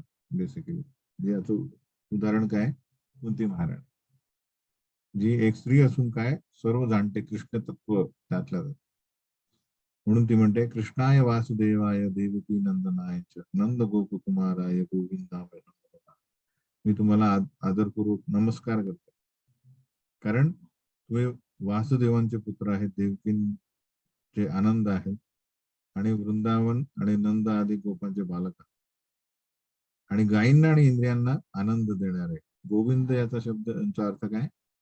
जे गायींना आणि गोचा अर्थ होतो इंद्रिय पण, तर इंद्रियांचे ना आनंद देणार. तर आपल्या इंद्रियांना आनंद देण्यासाठी आनंद कुठून येतो? ते गोविंद देत. जेव्हा आपण त्यांच्या इंद्रियांना संतुष्ट करू, आनंद देऊ, तेव्हा आपल्या इंद्रिय ऑटोमॅटिक आनंदित होतात. हा प्रॉब्लेम होता अर्जुनाचा. अर्जुन काय म्हणताय याच्यात गीतेमध्ये, अरे तुम्ही का नाही मारत? माझे भीष्मदेव माझे पितामह आहेत, सगळे आहेत, तुमचं काय, तुम्ही यादव आहेत हे की नाही, तुम्हाला काही प्रॉब्लेम नाही, मारा त्यांना. तर कृष्ण म्हणाले मी गोविंद आहे, तर गोविंद इन द सेन्स की तू माझ्या इंद्रियांची सेवा करायला पाहिजे, माझ्या इंद्रियांनी तुझी सेवा करायला मला नको लावू. ते लक्षात आपण म्हणायला नाही पाहिजे की तुम्ही सगळं करा, मी झोपतो बेस्ट मध्ये, कारण तुम्ही स्वामी आहात ना. तर सेवकाने स्वामींची सेवा करायला, स्वामींनी सेवकाची सेवा नाही करायला, हे ते लक्षात. म्हणून गोविंद याचा शब्दाचा अर्थ अर्जुन वेगळा घेतो आणि आपल्याला आचार्य सांगतात की ऋषिकेन ऋषिकेश सेवनम भक्तिरुच. आपल्या ऋषिक म्हणजे इंद्रियांनी, ऋषिकेश, ऋषिक ईश, ईश म्हणजे स्वामी, ऋषिक म्हणजे इंद्रिय, ऋषिकेश म्हणून ऋषिकेश याचा अर्थ काय होतो? इंद्रियांचे स्वामी. तर आपल्या इंद्रियांनी जेव्हा आपल्या जे सर्वांच्या इंद्रियांचे स्वामी आहे यांची सेवा जेव्हा करू, तेव्हा ऑटोमॅटिक सेवक आनंद. जेव्हा बॉस आनंदित आहे तेव्हा काय होतं, तो पार्टी देईल की नाही, तो सगळ्या सेवकांना पण पार्टी मिळते. अशामुळे भगवंतांना जेव्हा आपण संतुष्ट करू तेव्हा सर्व आपण संतुष्ट होऊ. नमो पंकज नाभाय, नमो पंकज मालिने, नमो पंकज नेत्राय, नमस्ते पंकजांग्रये. तर इथे कुंती महाराणी भगवंतांचे गुण बघते आहे आणि त्यांचं सौंदर्य पण बघते. भगवंत काय रसराज आहे, सर्व आकर्षणीय आहे. कुंती महाराणीच्या प्रार्थनेमध्ये सर्व काही दिसते आपल्याला. कशा प्रकारे भगवंत या भौतिक जगामध्ये कार्यरत आहेत. आदिपुरुष आहे, प्रकृती परम आहे, अंतर्बहिर अवस्थितम आहे, अधोक्षज आहे, अव्ययम आहे, नटो नाट्य धरो यथा न लक्षसे मूळ दिवसा. त्याचबरोबर भक्तांसाठी आणि परमहंस इत्यादी बघू शकतात. आणि त्यांचे जे आप्त स्वकीय आहेत, कोण? वसुदेव, देवकी, नंद, इतर जे वृंदावनवासी, यांचे ते अतिशय प्रिय आहे हे ती जाणते. आणि वैयक्तिक आता भगवंतांना ती बघून त्यांचं सौंदर्य सांगते, पण आता ती आत्या आहे त्यामुळे डायरेक्टली चरणापासून सुरू करत नाही. जेव्हा आपण भगवंतांचं दर्शन घेतो तेव्हा चालू करतो आपण चरणांपासून मुखापर्यंत जातो, हो की नाही. पण इथे वरिष्ठ व्यक्ती आहे त्यामुळे ती नाभीपासून चालतो. नमो पंकज नाभ आहे त्यांचं नाभी कमळ, म्हणजे त्यांचं जे संपूर्ण अस्तित्व जे आहे हे कशाप्रमाणे, कमळाप्रमाणे. तर प्रोपर लिहितात की म्हणून भगवंतांना पंकज नाभ म्हणते, त्यांची नाभी पंकजाप्रमाणे. ऍक्च्युली या भौतिक जगामध्ये अशी कुठलीच गोष्ट नाही जी ज्याची तुलना आपण भगवंतांची करू शकतो. असं कुठलंच सौंदर्य नाही. त्यातल्या त्यात पंकज म्हणजे जे कमळ आहे त्यातल्या त्यात खूप सुंदर आहे, म्हणून त्याची तुलना भगवंतांची. तर नम पंकज माला, म्हणून भगवंत नेहमी जी कमळ पुष्पांची माळ धारण करतात, त्यांचे नेत्र पण कमळासारखे आहेत आणि त्यांचे चरण कमळ पण सॉफ्ट आहे, पंकजासारखे, कमळाप्रमाणे. त्यानंतर देवकी भगवंतांचा रक्षण कशा प्रकारे भगवंत जे त्यांच्यावर अवलंबून आहे, म्हणजे त्यांचं रक्षण कसं करतात. आणि वैयक्तिक माझ्याशी त्यांचा काय संबंध आहे ती सांगते की यथा ऋषिकेश खलेन देवकी कंसेन रुद्धाति चिरं सुचार्पित विमोचिताहं च सहात्मजा विभो त्वयेन नाथेन मुहुर्विपद्गणः. ती सांगते की आम्ही पांडव आहोत आणि तिकडे देवकी आणि वसुदेव आहेत. तर कंसाने देवकी आणि वसुदेव यांना तुरुंगात डांबलं होतं आणि बरेच त्यांचे जे पुत्र त्यांनी मारले होते. पण कृष्णाने काय केलं, कंसाचा वध करून देवकी वसुदेव यांना त्यांची सुटका केली. पण त्वयेन नाथेन विपद्गणः, पण माझ्या मुलांचे आणि माझे तुम्ही रक्षण सदैव केले. त्यांचं एकदाच रक्षण केलं, त्यांचे 6 पुत्र वाचवले नाही, हे की नाही. कंसाने 1 2 3 4 5 तेव्हा भगवंतांनी त्यांना वाचवलं. पण माझं पुढच्या श्लोकामध्ये 7 संकटे मेन आहेत जेव्हा पांडवांना नष्ट करण्याचा प्लॅन होता. विशान महाग्नेर पुरुषाद दर्शनात असत्सभायाद वनवास चित्रत मृधे मृधे अनेक महारथा स्तुतो द्रोणेस्त्र चाश्म हरेर अभिरक्षित. 7 संकटे कुठली आहे? आपला एक प्रश्न पण आहे. विषान, विष देण्याचा प्रयत्न केला होता सर्वप्रथम भीमाला. अशा प्रकारचा विष होता की ऍक्च्युली भीम मेला होता, पण त्याला त्या नदीत टाकतात आणि त्याला सर्पदंश करून तो विष बॅलन्स होतो. महाग्ने म्हणजे तो जो काय म्हणतात त्याला, दुर्योधन आणि धृतराष्ट्राचा एक प्लॅन होता की यांना पाठवणे लाक्षाग्रहात आणि जाळून खाक करणे. तिथेही भगवंतांनी विदुराद्वारे त्यांना वाचवलं. पुरुषाद दर्शनात हिडिंबा राक्षस वगैरे जे आहेत हे पण संकट होते, तिथे भगवंतांनी त्यांना वाचवलं. असत सभायात मेन असत सभामध्ये पूर्ण पांडवांचं जे त्यांचा गौरव जो आहे तो त्यांनी वाचवला. काय दिलेलं आहे? द्रौपदीला वाचवलं.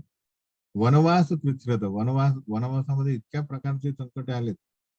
फर्स्ट संकट होतं की दुर्वास मुनी एकदा दुर्योधनाकडे गेले आपल्या 60,000 शिष्यांसोबत आणि त्यांनी त्यांचं स्वागत केलं, खायला प्यायला दिलं व्यवस्थित. पण दुर्योधनाला लगेच आयडिया आली की अरे हे जे आहेत दुर्वास अति कोपित होतात, अतिशय आनंदी पण होतात. कारण आता एक काम माझ्याकडे तर सगळे पैसे पण हे तर जंगलात आहेत आणि यांच्याकडे अक्षय पात्र आहे. एकदा का द्रौपदीने अक्षय पात्रामधनं खाल्ल्यानंतर त्यांच्याकडे काहीच नाही, त्या दिवसाकरता काहीच अन्न नाहीये. म्हणून हा इतकी सेवा करतो दुर्वास मुनींची आणि म्हणतो काय वरदान माग. अशा वरदान काय मागतो तो? म्हणतो की मला जसं तुम्ही तुमचा आशीर्वाद दिला तसा पांडवांना पण द्या. दुर्वास मुनी खुश होतात की अरे हा दुर्योधन काल आला काय झालं. पण तो म्हणतो एक अट काय आहे की द्रौपदीने खाल्ल्यानंतर जा तुम्ही. दुर्वास मुनी जातात आणि म्हणतात की आम्ही स्नान करून येतो, आम्हाला भूक लागली आहे. तेव्हा श्रीकृष्ण तर एक कण खातात आणि सगळ्यांना सर्व शिष्य म्हणतात की आता काय एक पण कण जाऊ शकत नाही, एवढा आम्ही फुल झाला. अशा प्रकारे त्यांना वाचवत. असे इतर भरपूर वनवासामध्ये संकट आले. मृदे अनेक महारथा. ऍक्च्युली बरेच असे प्रसंग होते जेव्हा अर्जुन हा मरणच पावला होता, पण श्रीकृष्णाने त्यांना वाचवलं. एकदा कर्णाने नागास्त्र घेतलं आणि अर्जुनावर त्याने नेम धरला आणि नेम धरला तेव्हा जसा ऍक्च्युली त्याने नेम धरला होता गळ्यावर. जेव्हा अस्त्र सोडतो तेव्हा श्रीकृष्णाने काय केलं, आपल्या पायाने पूर्ण रथ जोरात पाय मारून रथ 2 इंच खाली खाली केला. त्यांच्यात एवढी पॉवर आहे. त्यामुळे तो त्याच्या मुकुटावर लागला, मुकुट उद्ध्वस्त झाला. नाही तर त्याचा नवीन तिथेच तो हे झाला. अशा प्रकारे आणि इव्हन पूर्ण हे झाल्यानंतर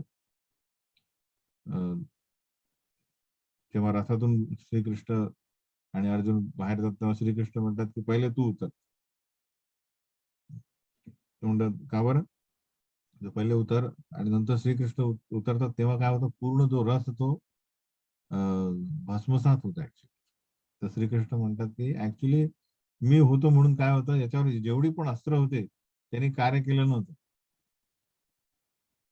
ऍक्च्युली अशी दिव्य अस्त्र त्याच्यावर झाली होती, अटॅक झाला होता, पण श्रीकृष्ण असल्यामुळे सर्व अस्त्रांनी त्यांचं रक्षण झालं. आणि इथे द्रोण्यास्त्र अस्त्र हरे रवे रक्षण. आणि आता आता तुम्ही या द्रोण्यास्त्र म्हणजे द्रोण्य द्रोणपुत्र अश्वत्थामा याच्या अस्त्रापासून पण आमचं रक्षण केलं. तर श्रीकृष्ण गीते म्हणतात की मद अन्य न जानाति, जे असे लोक आहेत जे ज्यांना माझ्याशिवाय कोणी नाहीये, म्हणजे माझ्याशिवाय ते कोणाचा विचार करत नाही, त्यांच्यासाठी मी त्यांच्याशिवाय कोणाचा विचार करत नाही. पांडव काय होते, अनन्य विषयात्मना शब्द आलेला आहे. अनन्य विषयात्मना, अन्य दुसरा श्रीकृष्ण शिवाय दुसरा विषय नव्हता त्यांचा. म्हणून श्रीकृष्णासाठी पांडव सोडून दुसरे कोणी नाही. म्हणून श्रीकृष्ण जास्तीत जास्त हस्तिनापुरात राहायचे आणि द्वारकेत कमी राहायचे. तर हा त्यांचा स्नेह होता. म्हणून ती म्हणते विपद संतु तत्र तत्र जगद्गुरु भवतो दर्शनम यत्स्यात् अपुनर्भव दर्शनम. म्हणून ती म्हणते हे जे संकटे आहे, हे संकटामुळे काय झालंय, आम्हाला तुमचं दर्शन व्हायचं. त्यामुळे संकट अशी येऊ द्या. विपदा संतु तहशास. तर हे म्हणायला खूप हार्ड लागेल की नाही. आपल्याला एक संकटातून म्हणत कधी जाईल हे 7.5, कधी जाईल मी शांत होईल असं आपल्याला वाटतंय की नाही. कारण बेसिक तत्व हे आहे की आपल्याला इथे कुंती महाराणी काय म्हणतात, रूट मध्ये जाते. रूट म्हणजे मूळ बघताय की प्रत्येक जीव जो आहे त्या जीवाला मेन त्याचं मेन ध्येय काय पाहिजे, की या भौतिक जगातून सुटका, जन्ममृत्यू जराव्याधी आणि भगवंतांची सेवा, शाश्वत सेवा प्राप्त करत. म्हणजे त्याच्यासाठी फक्त दर्शन मिळावं. तर त्यासाठी आवश्यक काय, तर जनरली प्रभुपाद लिहितात की साधारणपणे संकटग्रस्त लोक जे अर्थार्थी, जिज्ञासू, ज्ञानी किंवा ज्यांनी पुण्यकर्म केलेले हे भगवंतांची उपासनेला प्रारंभ करतात. पण जे असदाचारी असतात, जे पापी असतात, ते भगवंतांकडे कधी पण जात नाही. ओके नाही. तर जे सत्प्रवृत्तीवाले, जे संकटात त्यांना आठवतं कृष्ण आहे, हे की नाही. म्हणजे संकट हे काय झालेलं आहे, हे गुड माध्यम, म्हणजे हे काय एक माध्यम आहे जेणेकरून श्रीकृष्णांचं दर्शन होतं. तर लॉजिकली काय बघायला पाहिजे की सुविधा चांगलं तर व्यवस्थित आहे, तर कृष्णाची काय गरज आहे, म्हणून लोक जात नाहीत. पण संकट आलं तर सदैव जाप चालू करतील. अरे, आणि त्यांनी काय होणार आहे, त्या सदैव जप केल्याने, संत भगवंतांचं स्मरण केल्याने भगवंत म्हणतात की तुम्ही हा भावसागर जो आहे, जो पार करणे अतिशय म्हणजे दुर्लभ आहे किंवा अशक्य आहे, तो तुम्ही म्हणजे एकदम सहजरित्या पार करा. भागवतामध्ये श्लोक आहे की समाश्रिता ये पदपल्लव प्लवम पदम पदम यद महत्पदम पुण्य यशो मुरारे. की समाश्रिता ये पदपल्लव प्लवम महत्पदम पुण्य यशो मुरारे भवांबुधीर वत्सपदम. भव अंबुधीर, की अंबुधीर म्हणजे सागर, भव म्हणजे भवसागर, वत्सपदम परमपदम. आता विचार करा, आपल्याला हा सागर आहे तो पार करणे मुश्किल आहे, कारण बोटने जाईल तर आपल्याला पॉसिबल नाहीये, त्याची सीमा नाहीये. पण वत्सपदम, वत्सपदम म्हणजे वत्स म्हणजे वासुर जे आहे, त्याचा जो खूर आहे, खुराच्या ठसाने एक खड्डा झाला आणि त्याच्यात पाणी आहे, ते पार करण्याला आपल्याला काही श्रम लागतात का, एक उडी मारली की आपण पार करतो, हो की नाही. तर भगवंत म्हणतात की पुण्य यशो मुरारे, की भगवंत जे आहे त्यांच्या भक्तिमय सेवेमध्ये आपण श्रवण करू जेव्हा भगवंतांच्या भक्तांच्या आश्रयाखाली, तेव्हा हाच भवसागर हा एवढा छोटा होतो. कोणासाठी, भक्तासाठी. की पदम पदम यत विपदाम न तेषा, की तो सहजरित्या तो पार करू शकतो. तर यात लिहिलंय की पदम पदम यत विपदाम न तेषा, म्हणजे या भवसागराच्या या तीरावर काय भाव आपण भौतिक जगात राहतो, जिथे पदम पदम यत विपदा, म्हणजे पदोपदी विपदा आहे. आणि त्या बाजूला काय आहे, कुठल्याच प्रकारची विपदा नाही. येतं लक्षात. तर याचं कनेक्शन आपण इथे कसं लावतो, ही इच्छा जी आहे कुंती महाराणी करते, ही कुंती महाराणासारखी लॉजिशियनच करू शकते, हे की नाही. की काय प्रॉब्लेम काय आहे, भवसागर पार करण्यासाठी श्रीकृष्णांचं स्मरण आवश्यक आहे, हे की नाही. ते कधी होऊ शकतं, जेव्हा संकट येईल तेव्हा. त्यामुळे स्वतःच संकट आल्यानंतर काय होईल, आम्हाला संधी मिळेल तुमचं साक्षात दर्शन, आणि जेव्हा तुम्ही दर्शन घ्याल तर कुठल्याच प्रकारचा प्रॉब्लेम नाही. भवतो दर्शनम यच्चात अपुनर्भव दर्शनम. तर सगळ्यात मोठं भय आपल्याला काय आहे, म्हणजे असायला हवं, पुनर्जन्म नको, है की नाही. सगळ्यात जी आपल्याला नाईटमेअर काय असायला पाहिजे, पुन्हा गर्भात जाणे.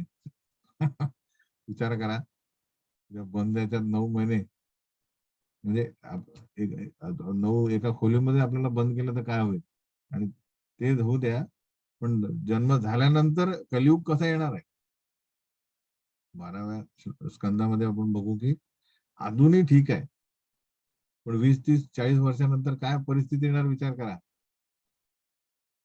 म्हणजे म्हणजे अजून तर भयंकर आहे पुढे, की लोक फक्त आता तर आपल्याला धक्का लागला तर लोक डायरेक्ट धक्का मारा, लोक एकमेकांना मारायला लागतात. पण नंतर अशी परिस्थिती येईल जेव्हा आपल्याला फक्त असं लोकांनी असं बघितलं, की क्या देख रहा है तुम, म्हणजे अशाने युद्ध मारामारी चालू, लोक पोळ्या मारतात. आपल्याकडे अजून पिस्तूल आलेलं नाहीये, हे की नाही. युरोपियन कंट्रीमध्ये किंवा तर तिकडे बंदूक आलेलं, सगळे आपापलं खिशात ठेवतात. लहान मुले घेऊन जातात शाळेत, सरांनी कमी मार्क दिले तर हे येणारच आहे इकडे. मार्केटिंग झालं व्यवस्थित की आपल्या इकडे पण येईल. आणि काय राहणार आहे ते, आपली भक्ती कशी राहणार. म्हणून तर अपुनर्भव दर्शन, तुमचं दर्शन झालं तर आम्हाला पुनर्भव दर्शन होणार नाही, इन द सेन्स भौतिक जगाचं दर्शन होणार नाही. म्हणून ती ही प्रार्थना करते त्यामागचा हा. आणि ती म्हणते की या भौतिक जगात संरक्षण मागणे, जे लोक म्हणतात अरे मला संरक्षण करा, ते सगळ्यात मोठं वास्तविक संकट आहे. लॉजिक बघा काय म्हणते ती, जन्म ऐश्वर्य श्रुतश्रीभीर इदम मानमद पुमान. पुढचा श्लोक 26वा. नैवार्हति अभिधातुं वै त्वाम अकिंचन गोचरम. काय म्हणते ती, जनरली लोक काय म्हणतात, अरे अरे चांगला जन्म व्हायचा, जन्म ऐश्वर्य श्रुत श्रीभीर, मला ज्ञान पाहिजे, सौंदर्य पाहिजे, चांगला जन्म हवा, आणि ऐश्वर्य पाहिजे, पैसा पाहिजे. हे जनरली लोक अपेक्षा करतात, हो की नाही. पण ती म्हणते की ऍक्च्युली या गोष्टी असल्याने लोक म्हणतात मी सुरक्षित आहे, हो की नाही. भरपूर पैसा म्हणजे माझी सुरक्षित आहे, चांगला जन्म म्हणजे सुरक्षित आहे, इत्यादी इत्यादी. पण कुंती महाराणीचं म्हणणं आहे की या जगातील वास्तविक हे संकट आहे, कारण या ज्या गोष्टी आहेत, जन्म ऐश्वर श्रुत आणि श्री सौंदर्य, या ऑटोमॅटिक इदम मान मदपुमान, ऑटोमॅटिक गर्विष्ट करतात लोकांना. तुम्हाला नाही नाही मी गर्विष्ट होणार नाही, मला पैसा द्या. शक्य नाही ते. त्या पैशात एवढा पॉवर आहे, की तुम्ही व्यक्तीला गर्विष्ट केला. ते सौंदर्य आहे, ते बुद्धिमत्ता, ते माणसाला व्यक्तीला काय करते, गर्विष्ट करते. आणि नैवार हती अभिधातुम, गर्विष्ठ व्यक्ती भगवंतांना शरण जाऊ शकते, कारण त्वाम अकिंचन गोचर. तर हा तिचा मेन पॉइंट आहे की जर मला तुमचा आश्रय घेणे हे माझ्यासाठी आवश्यक आहे, त्याच्यासाठी घातक गोष्टी ज्या आहेत, ज्या लोक मागतात आहे, त्या मला नको. मला पाहिजे संकट. आणि त्यामुळे तुम्हाला तर इथे त्वाम अकिंचन गोचरम, तर अकिंचन गोचरम याचा अर्थ काय? तर अकिंचन, अकिंचन याचा पुढे पण येणार आहे. नमो अकिंचन वित्ताय निवृत्त गुणवृत्तये आत्मारामाय शांताय कैवल्य पतये नमः. तिथे भगवंतांना काय म्हटलंय? कुंती महाराणी म्हणते की भौतिकदृष्ट्या अकिंचन झालेल्यांचे धन असलेल्या तुम्ही आहे. अकिंचन, किंचन म्हणजे किंचित. माझ्याकडे 10 रुपये सपोज, तर त्याला म्हणतात किंचित आहे माझ्याकडे. अकिंचन म्हणजे ते शून्य, काहीच नाही आहे. अकिंचन. भिक्षू. वित्ताय, अकिंचन वित्ताय, वित्त म्हणजे धन. तर श्रीकृष्णाला काय म्हटलंय? त्वाम अकिंचन वित्ताय. त्यामुळे माझ्याकडे 10 रुपये नाही. काय आहे? कृष्ण आहे. तर कृष्ण, कृष्ण कोणाचं धन म्हणतात? जे अकिंचन आहे. ऑफकोर्स त्याचा अर्थ असा नाही की सगळं विकवाक करा रस्त्यावर या. प्रॅक्टिकली याचा अर्थ असा आहे की ज्याच्याकडे, आपल्याकडे सर्व काही आहे तरी त्याच्यावर प्रभुत्व नाही, हे सगळं कृष्णाचं आहे. तो अकिंचन आहे. नाही तर भिकारी पण आजकाल म्हणा, ए मेरा, माझी जागा आहे, माझ्याकडे आज 1000 रुपये आहे. तर ते ते अकिंचनत्व नाहीये. प्रभुत्व जे आहे हे सगळं मी, लोक म्हणतात मैंने अपने खून पसीने से कमाया आहे असं म्हणतात लोक. घरावर वगैरे आपलं नाव लिहितात, हे की नाही? तर ते सॉर्ट ऑफ तो जो आहे अहम भाव, तो कारणीभूत आहे याला. तर खरं अकिंचन म्हणणे काय हे आपल्याला समजायला पाहिजे. तेव्हा कुठे त्या लोकांना अकिंचन वित्त म्हणतात. तसं उदाहरण प्रभुपाद देतात की आपले गोस्वामी पकडा, रूप गोस्वामी, सनातन गोस्वामी, रघुनाथ दास गोस्वामी, हे ऍक्च्युली मंत्री होते आणि जमीनदारांचे, रघुनाथ दास स्वामी जमीनदाराचा एकुलता एक पुत्र आहे. पण त्यांनी काय केलं? सगळ्यांचा, त्यांचा त्याग करून त्यांनी खरं धन भक्ती जे आहे ते स्वीकारलं. ऑफकोर्स सगळ्यांना हे पॉसिबल नाही, म्हणून आपण पूर्वीच सांगितलं, स्थाने स्थित श्रुतिगता तनुवान मनोभी. ज्या ठिकाणी तुम्ही स्थित आहात, ब्रह्मचारी आहे, गृहस्थ आहेत, वानप्रस्थ आहेत, संन्यास, जे जे काही आहे तिथे राहून श्रुतगता, श्रुतिगता म्हणजे भगवंताचे नामस्मरण करा, गुण लीला आदी त्याचं श्रवण करत राहा, कथन करत राहा. स्थाने स्थित, जंगलात जायची गरज नाही. तर इथे हे ऍक्च्युली अकेजन आहे की त्यांनी त्या वैभवाला आपलं आपली सुरक्षा समजली नाही.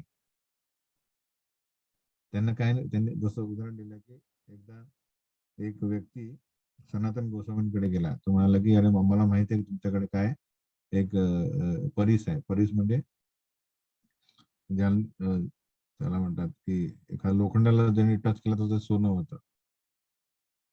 टच स्टोन म्हणतात त्याला. तर तो म्हणतात की आहे ना, कुठे आहे? त्या कोपऱ्यात तो कचरा आहे ना, तिथे पडलेला असेल बघा. तो जातो पळत आणि बघतो तिथे त्याला सापडतो. तो म्हणतो अरे परीस आहे, टचस्टोन आहे आणि तो कचऱ्यात ठेवलेला यांनी. म्हणजे याच्या कचऱ्याला पण काय ठेवतो जे आपल्याला नको हवे, हे की नाही, डब्बा वगैरे तो फेकून देतो. तेवढं सनातन गोस्वामीने जर हे फेकलेलं आहे म्हणजे त्यांच्याकडे ऍक्च्युअल काहीतरी खूप मौल्यवान वस्तू आहे. त्यामुळे ऍक्च्युली तुमच्याकडे काय मौल्य आहे? ते म्हणजे भक्ती, हरिनाम घ्या. ऍक्च्युली हरिनामाने आपण ऍक्च्युअल आपलं जे वैभव प्राप्त करू शकतो. हे नाहीये, हे संरक्षण नाहीये. तर त्याला हे व्यक्ती आहे अकिंचन, ज्यांचं धन आहे भगवंत. जे धन actually ते आपण म्हणणार आहे तुमच्याकडे काय आहे, तुम्ही भिकारी आहात, म्हणजे इन द सेन्स कोणी म्हणेल तो म्हणतो मी कृष्ण देऊ शकतो तुम्हाला, जे सगळ्यात धनवान आहे, जे सगळ्यात, जे भगवान आहेत. ऐश्वर्य, जे 6 गोष्टी जे आहेत, ऐश्वर्य समग्रस्य वीर्यश्च यशश्च श्रिय ज्ञान वैराग्य, हे सगळं त्यांच्याकडे 100% आहे. ते मी देऊ शकतो. तर हे सनातन गोस्वामी देऊ शकतात. त्यामुळे ते महान आहे. त्यानंतर कुंती महाराणी म्हणते की मन्ये त्वाम कालम ईशानम अनादि निधनम विभुम समम चरंतम सर्वत्र भूतानाम यन मिथकली. किती म्हणते की तुम्ही शाश्वत काळ आहात, परम नियंत्रक आहात, तरी तुम्ही आपल्या दयेच्या सर्वांवर सारखाच वर्षाव करा. पण प्रॉब्लेम काय, प्राणी मात्रांतील पारस्परिक मतभेद त्यांच्या सामाजिक संबंधांमध्ये निर्माण, पण लोक त्यांना श्रीकृष्णाला काढत होतात. तर प्रभुपाद तात्पर्यामध्ये व्यवस्थित लिहितो कशा प्रकारे आपण जे जे काय करतो हे परमात्म्याला माहित आहे. परमात्मा म्हणजे काय, श्रीकृष्ण, जे म्हणतात की वर्तमान आणि भविष्य आणि भूतानी मी सगळं जाणतो, आपण नाही जाणत. त्यामुळे आपण पूर्वी जे जे काही केलेलं आहे त्यानुसार आपल्याला त्या योग्यतेनुसार शरीर मिळतात. तर स्वातंत्र्याचा दुरुपयोग केला तर वेगळं शरीर, सदुपयोग केला तर वेगळं शरीर. तर अशा हे जे शरीर देण्याचं काम कोणाचं आहे, काळ, काल. आणि ते काल काय करतो, कालरूपी म्हणजे श्रीकृष्णच आहे काल. तो आपल्या कार्यानुसार, समजा म्हटलं की पूर्व आयुष्यात आणि या जीवनामध्ये जे कार्य आहे त्यानुसार कॅल्क्युलेट करून आपल्या जीवनामध्ये सुख किंवा दुःख देतो. ते ऑटोमॅटिक आहे. हे सॉफ्टवेअर असं आहे हे, त्यात कुठलंच नाही की अरे अरे चुकून ते यांचं दुःख तुमच्या ह्याच्यात आलं, सॉरी सॉरी, आता तुमचं बॅलन्स कर, असं कधी होणार नाही. तुमचं सुख आणि दुःख तुम्हालाच येईल. काल हा पॉवरफुल, हे श्रीकृष्णच आहे. तर हे सर्व काल फक्त डिलिव्हर करतो. डिलिव्हर म्हणजे आणून देतो, आपलं सुख येतंय, तुमचं दुःख आहे, हे तुमचं सुख. पण ऍक्च्युली तुमची आपलीच प्रॉपर्टी आहे. आपणच दिलेलं आहे, ते पार्सल पाठवलेलं आहे की 10 वर्षानंतर हे द्या. ते पार्सल फिरतंय, बरोबर 10 वर्षानंतर येते. अरे कोणी दिलं, आणणाऱ्याला. अरे ते पाठवलंय तुम्हीच आहे, ते पार्सल पाठवणारे आपणच आहेत सुख आणि दुःखाचे. पण जो येऊन आणून देतो ते म्हणतात हे कृष्ण डेंजर आहे, की मी एवढं चांगलं करतो. तर हा काळ किंवा सेम परमात्मा हे आपल्या कार्यामुळेच आपण सुख दुःख, त्यात भगवंत शत्रू किंवा मित्र कोणाला मानत. म्हणून लिहिलंय की भूतानाम यन मिथक समम चरंतम सर्वत्र. भगवंत सगळ्यांसाठी समान आहे. आपण तर बघितलं की इव्हन प्राणी, असुर हेही भगवंतांचे शुद्ध भक्त होऊ शकतात. हे महत्वाचं आहे. तर समाजातील भेदभावांच्या वागणुकीने जीवांनीच नियती निर्माण केलेली आहे, ठीक आहे. बेसिकली आपणच आपलं भविष्य ठरवतो. संत तुकाराम महाराज काय म्हणतात, आपणची मारी आपणची तारी, आपण उद्धारी आपले. आपल्या कार्यांनी आपण सगळं काही निर्माण करत असतो. आणि त्यानंतर ती म्हणते की तुमच्या दिव्य लीला कोणीही समजू शकत नाही. त्या सामान्य मानवाप्रमाणे दिसतात आणि म्हणून भ्रमात टाकणारा असतात. तुमच्यासाठी प्रिय अप्रिय कोणीच नाही, कोणता विषय नाही, तरी लोक तुम्हाला पक्षपाती म्हणतात. सममचरंत सर्वत्र आहेत भगवंत, तरी लोक, आणि त्यांना कोणी प्रिय अप्रिय नाही, सगळ्यांसाठी समान आहे, तरी लोक त्यांच्या दिव्य लीलांना बघतात आणि म्हणतात अरे नाही, काहीतरी गडबड आहे. कारण ते म्हणतात अरे हे तर सामान्य लोकांच्या आहेत. तसं लोक म्हणणार अरे श्रीकृष्णांनी आपले प्राण, आपले जे प्रतिज्ञा पालन नाही केलं. अरे त्यांना पालन करण्याची गरज नाहीये. तर म्हणून लोक त्यांना काय समजतात, पक्षपाती. म्हणून आपला एक शब्द प्रश्न आहे की भगवंत पक्षपाती नाही हे सिद्ध करा.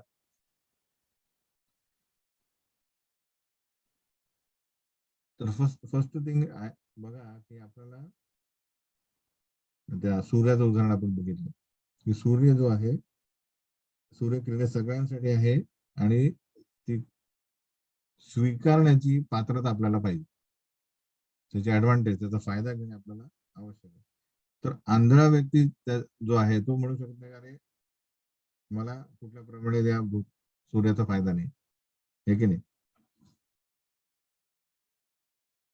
प्रभुपाद तात्पर्यामध्ये लिहितात की कशा प्रकारे लोक काय आहेत की जसे अर्थार्थी जिज्ञासू आर्तो अर्थार्थी जिज्ञासू हे प्रॉब्लेम असला की श्रीकृष्ण या मला वाचवा, मला याच्यातून बाहेर काढा, मला पैसे पाहिजे. हे जेव्हा त्यांचा जो प्रॉब्लेम सॉल्व्ह होतो तेव्हा बघून त्यांचा संबंध तुटला. समस्या संबंध प्रस्थापित, तात्पुरता संबंध, समस्या निराकरण झालं, हरे कृष्ण. काय झालंय, स्वार्थ झाला, त्यानंतर कृष्णाशी संबंध. तर हा फरक आहे की भगवंतांची कृपा सदैव प्राप्त करणे आणि तात्पुरती प्राप्त करणे. तर शुद्ध भक्त आणि मिश्र भक्त यांच्यात हा अंतर असतो. शुद्ध भक्त सदैव भगवंतांवर आश्रयित असतात आणि मिश्र भक्त हे टेम्पररी आपल्या काय म्हणतात त्याला, कामापुरता मामा असं त्यांचं हे असतं. श्रीकृष्ण आहेत ना, प्रॉब्लेम सॉल्व्ह केल्यानंतर तर भगवंतांची कृपा सदैव सगळ्यांसाठी अवेलेबल आहे. तर आपणच इच्छुक नाहीये घेण्यासाठी. सदैव आपलीच इच्छा नाही, सदैव कशाला पाहिजे कृष्ण, माझी पार्टी चाललेली आहे. प्रॉब्लेम आला की मग कृष्णाला हाक मारायची, कारण ते सॉल्व्ह करू शकतो. तर शुद्ध भक्त सर्वतोभावे सदैव भगवंतांच्या सेवेत संलग्न असतात, म्हणून त्यांना भगवंतांची पूर्ण कृपा प्राप्त होते, कम्प्लीट कृपा. तर यात भगवंत कुठे पक्षपात झाले. सूर्य सगळ्यांसाठी रेडी आहे. तर सूर्य उगवला की सगळे लोक आपले दार खिडक्या उघडतील आणि प्रकाश देतील. पण अंध व्यक्तीसारखेच आपण दार बंद केले आणि म्हटलं सूर्य हा काही किरण देत नाही. हा कुठला लॉजिक आहे. म्हणून तर प्रभुपाद उदाहरण देतात की कुरुक्षेत्रामध्ये परपक्ष ऑपोजिट जी पार्टी आहे, पूर्व पक्ष नाही, जो पांडवांच्या अपोजिट जे आहे ते सगळेजण काय झालेले आहेत, त्यांना मुक्ती मिळाली. तथैव चान्ये नरलोकवीरा यह आहवे कृष्ण मुखारविंदम नेत्रे बिबंतो नयनाभिरामम पार्थास्त्रपूतम पदम आपुरस्य. तर ऍक्च्युली जे अपोजिट पार्टी होती पांडवांची, जे कौरवांची जी सैन्य होतं ते वन वे, एका दृष्टीने काय होते, खूप भाग्यवान होते. कारण काय, पार्थास्त्र पूत, तर ते पापी होते, पण पार्थ अस्त्र म्हणजे अर्जुनाच्या अस्त्राने पूत शुद्ध झाले. कारण म्हणजे इन द सेन्स मरण पावताना काय आपल्या पापक्रिया हे झाल्या. आणि नेत्रे पिबंतो नयनाभिराम, ते काय बघतात आहे, अर्जुनाचे हे खातात आहे बाण, पण खाली रथात कोण बसलाय, श्रीकृष्ण नयनाभिरामम. आणि भगवंतांचं दर्शन घेता घेता प्राण सोडतात, मुक्ती. तर असे भगवंत आहेत जे पापी लोकांना पण काय दिलेलं, त्यांनी मुक्ती दिली. तर ते पक्षपाती कसे काय. तर घुबड किंवा हे असतात ना, ते म्हणतात ज्यांना यांना याचा फायदा घेता येत नाही, कोणाचा, सूर्याचा. उलट ते सूर्य उगवला की ते झोपतात ते. तर त्याचप्रमाणे प्रभुपाद म्हणतात की सूर्यप्रकाशात जाण्यासाठी सर्वांना संधी आहे, पण जर त्या सूर्याचा हवा त्याच्या उष्णतेचा आणि त्यांच्या किरणाचा आपण लाभ घेतला नाही, तर आपण सूर्याला दोष देऊ शकतो,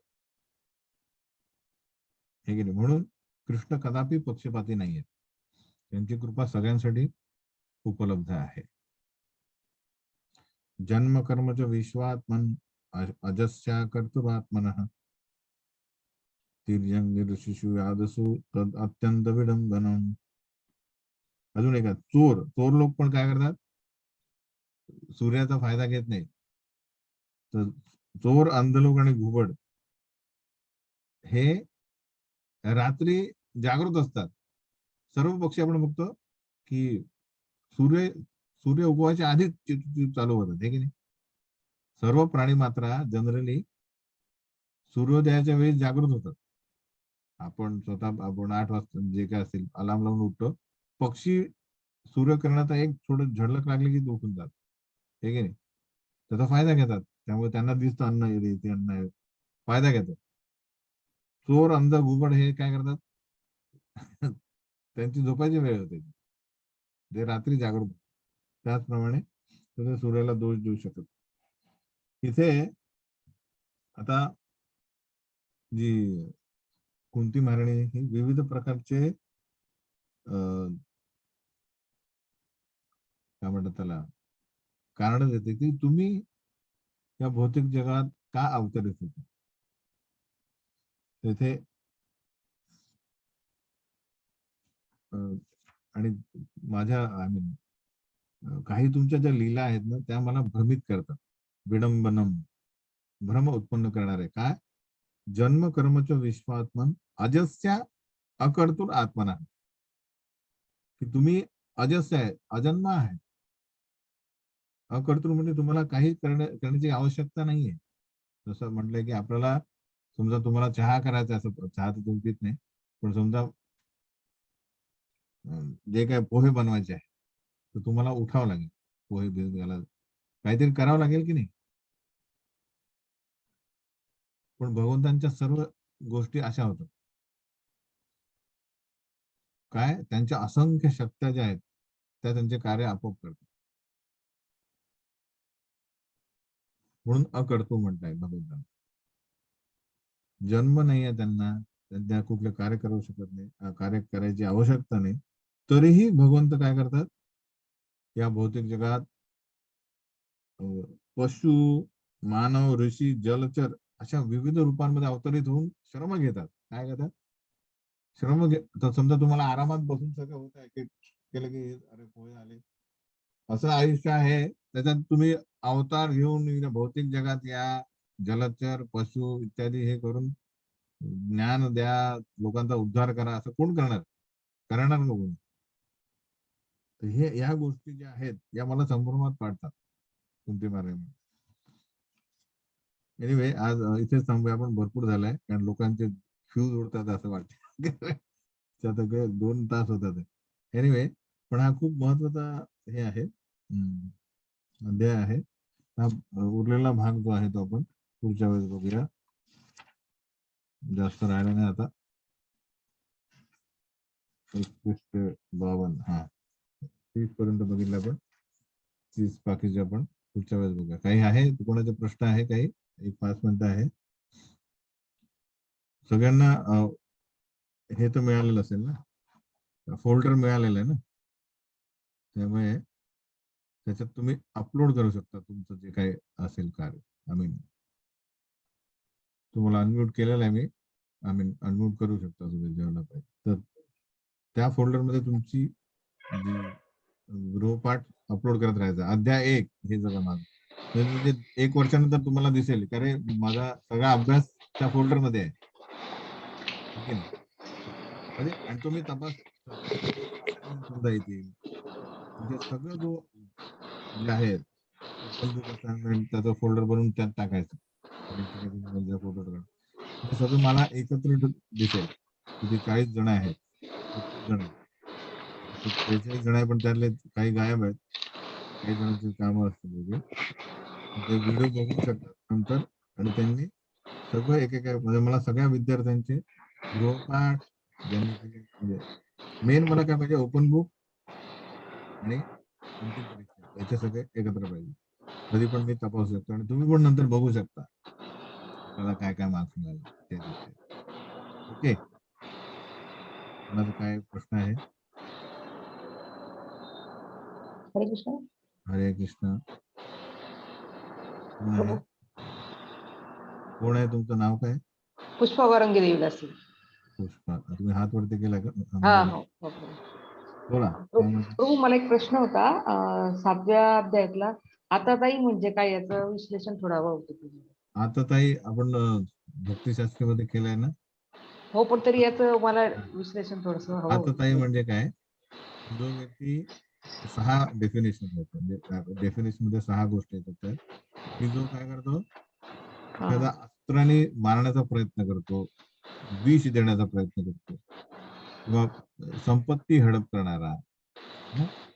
किंवा पत्नी अपहरण करणारा, हा 4 दोष जे दिले ते आणि अजून 4 दोन पाप तसे 4 हे पाप. या ज्या गोष्टी आहेत, हं, हं, हं. या गोष्टी करणाऱ्याला ठार करणे हे व्हॅलिड आहे म्हणजे त्याने पाप लागणार नाही. ठीक आहे. समजा कोणी अस्त्र घेऊन, तर हे पूर्वी वैदिक रूल काय आहे, की जो समजा तो चाकू घेऊन तो एखाद्याला मारायला आला आणि आपलं संरक्षण करण्याचं त्याला मारलं, तर त्याला पाप लागणार नाही. पण असंच कोणाला मारलं तर पाप लागेल. हं, असं कोणाचा खून केला तर पाप लागेल. पण आतताई तो आपल्याला मारता येतो. तर म्हणून श्रीकृष्ण अर्जुनाला सांगतात, की हे जे कौरव आहेत, हे सगळे आतताई आहे. त्यांनी तुम्हाला विष देऊन मारण्याचा प्रयत्न केला, तुमच्या पत्नीचं अपहरण करण्याचा प्रयत्न केला, इत्यादी इत्यादी. त्यामुळे अर्जुन काय म्हणतो, मी युद्ध करणार नाही, कारण हे माझे बांधव आहेत. मोठा बांधव नाही, हे आतताई आहे, त्यांना मार, पाप लागणार नाही. Yes, yes, yes. असं. हरे कृष्णा. यमुना हरी माताजी, थँक्यू. अनम्यूट करा पहिल्यांदा स्वतः. अनम्यूट. केलं प्रभू. नाही नाही, यमुना मातांनी. श्री यमुना, हा. तुमचा आवाज येणार हरे नाही. कृष्णा. हा, आता प्रणाम प्रभूजी. दंडवत प्रणाम. आता बोल. प्रभूजी, पाठांतरासाठी कुठले श्लोक वगैरे काही सांगणार होता तुम्ही? आता असं आहे, की वैयक्तिक पाठांतरासाठी मी काही तर पाठवतो, पण बाकी जणांना लोड नाही यायला पाहिजे, की अरे बाबा पाठांतर करतो. कारण पाठांतरासाठी मार्क साठी नाही आहे आपल्याला. अच्छा, म्हणजे परीक्षेसाठी नाही आहेत का? नाही म्हणजे नाही, परीक्षेसाठी नाहीये. पण वैयक्तिक पाठांतर करा, मी तुम्हाला देतो. हं? ते पाठ करत राहा. कारण श्लोक, तुम्ही सगळे प्रचारक होणार आहे. प्रचारक म्हणजे काय, की त्याला श्लोक कोट करता आले पाहिजे. जिथे हे आहे, कॉन्टेक्स्ट आहे, ते कॉन्टेक्स्ट आता तुम्हाला श्लोक पाठ पाहिजे, तुम्ही पाठ असेल तर चांगला आहे. ठीक आहे ना? मी तुम्हाला पाठवतो, भरपूर आहेत. तर गीतेचे श्लोक, आता मी आपल्या क्लासमध्ये किती श्लोक कोट केले, हे की नाही, हे आपल्याला माहित पाहिजे. तर ते पाठांतर असेल तर कोट करू शकाल. ओके, पाठवतो. ठीक आहे. नेक्स्ट काय आहे प्रश्न?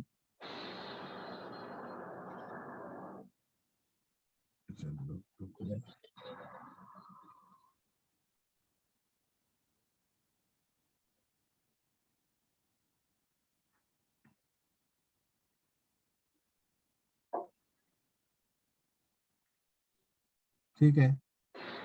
हा, एक सुंदर लीला यांचं झालं का? बीड सुंदर लीला माताजीने बोलायचं आहे का? हा, तुम्ही हरे unmute करा. कृष्णा प्रभूजी, दंडोत हरे प्रणाम.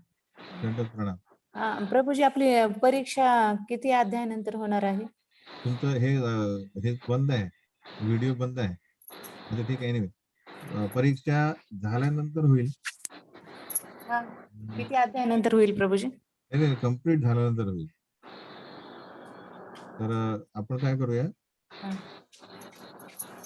19 अध्याय आहे ना? ठीक आहे, आपण तुमच्या सगळ्यांना विचारूया कसं करायचं, म्हणजे 2 पार्ट करायचे की 1 पार्ट करायचं? 2 पाठ करू प्रभू. म्हणजे तुम्ही ठरवा सगळे एकत्र, 2 पाठ. की कशा प्रकारे आपण एक्झाम घ्यावी. कारण आतापर्यंत तर आपण एक्झाम याची एकच घेतलेली आहे, तेच बरं राहील. कम्प्लीट अभ्यास करा आणि बघू, त्याच्यावर चर्चा करू आपण. पहिल्यांदा आपण ठीक आहे, पुढचा विषय. ठीक आहे, चालेल. ओके, पुढच्या रविवारी भेटूया 4 वाजता. हरे कृष्ण. हरे कृष्णा. गौर प्रेमानंद हरी. हरी हरी बोल. आमच्या कल्पतरुभ्यश्च कृपा हाँ।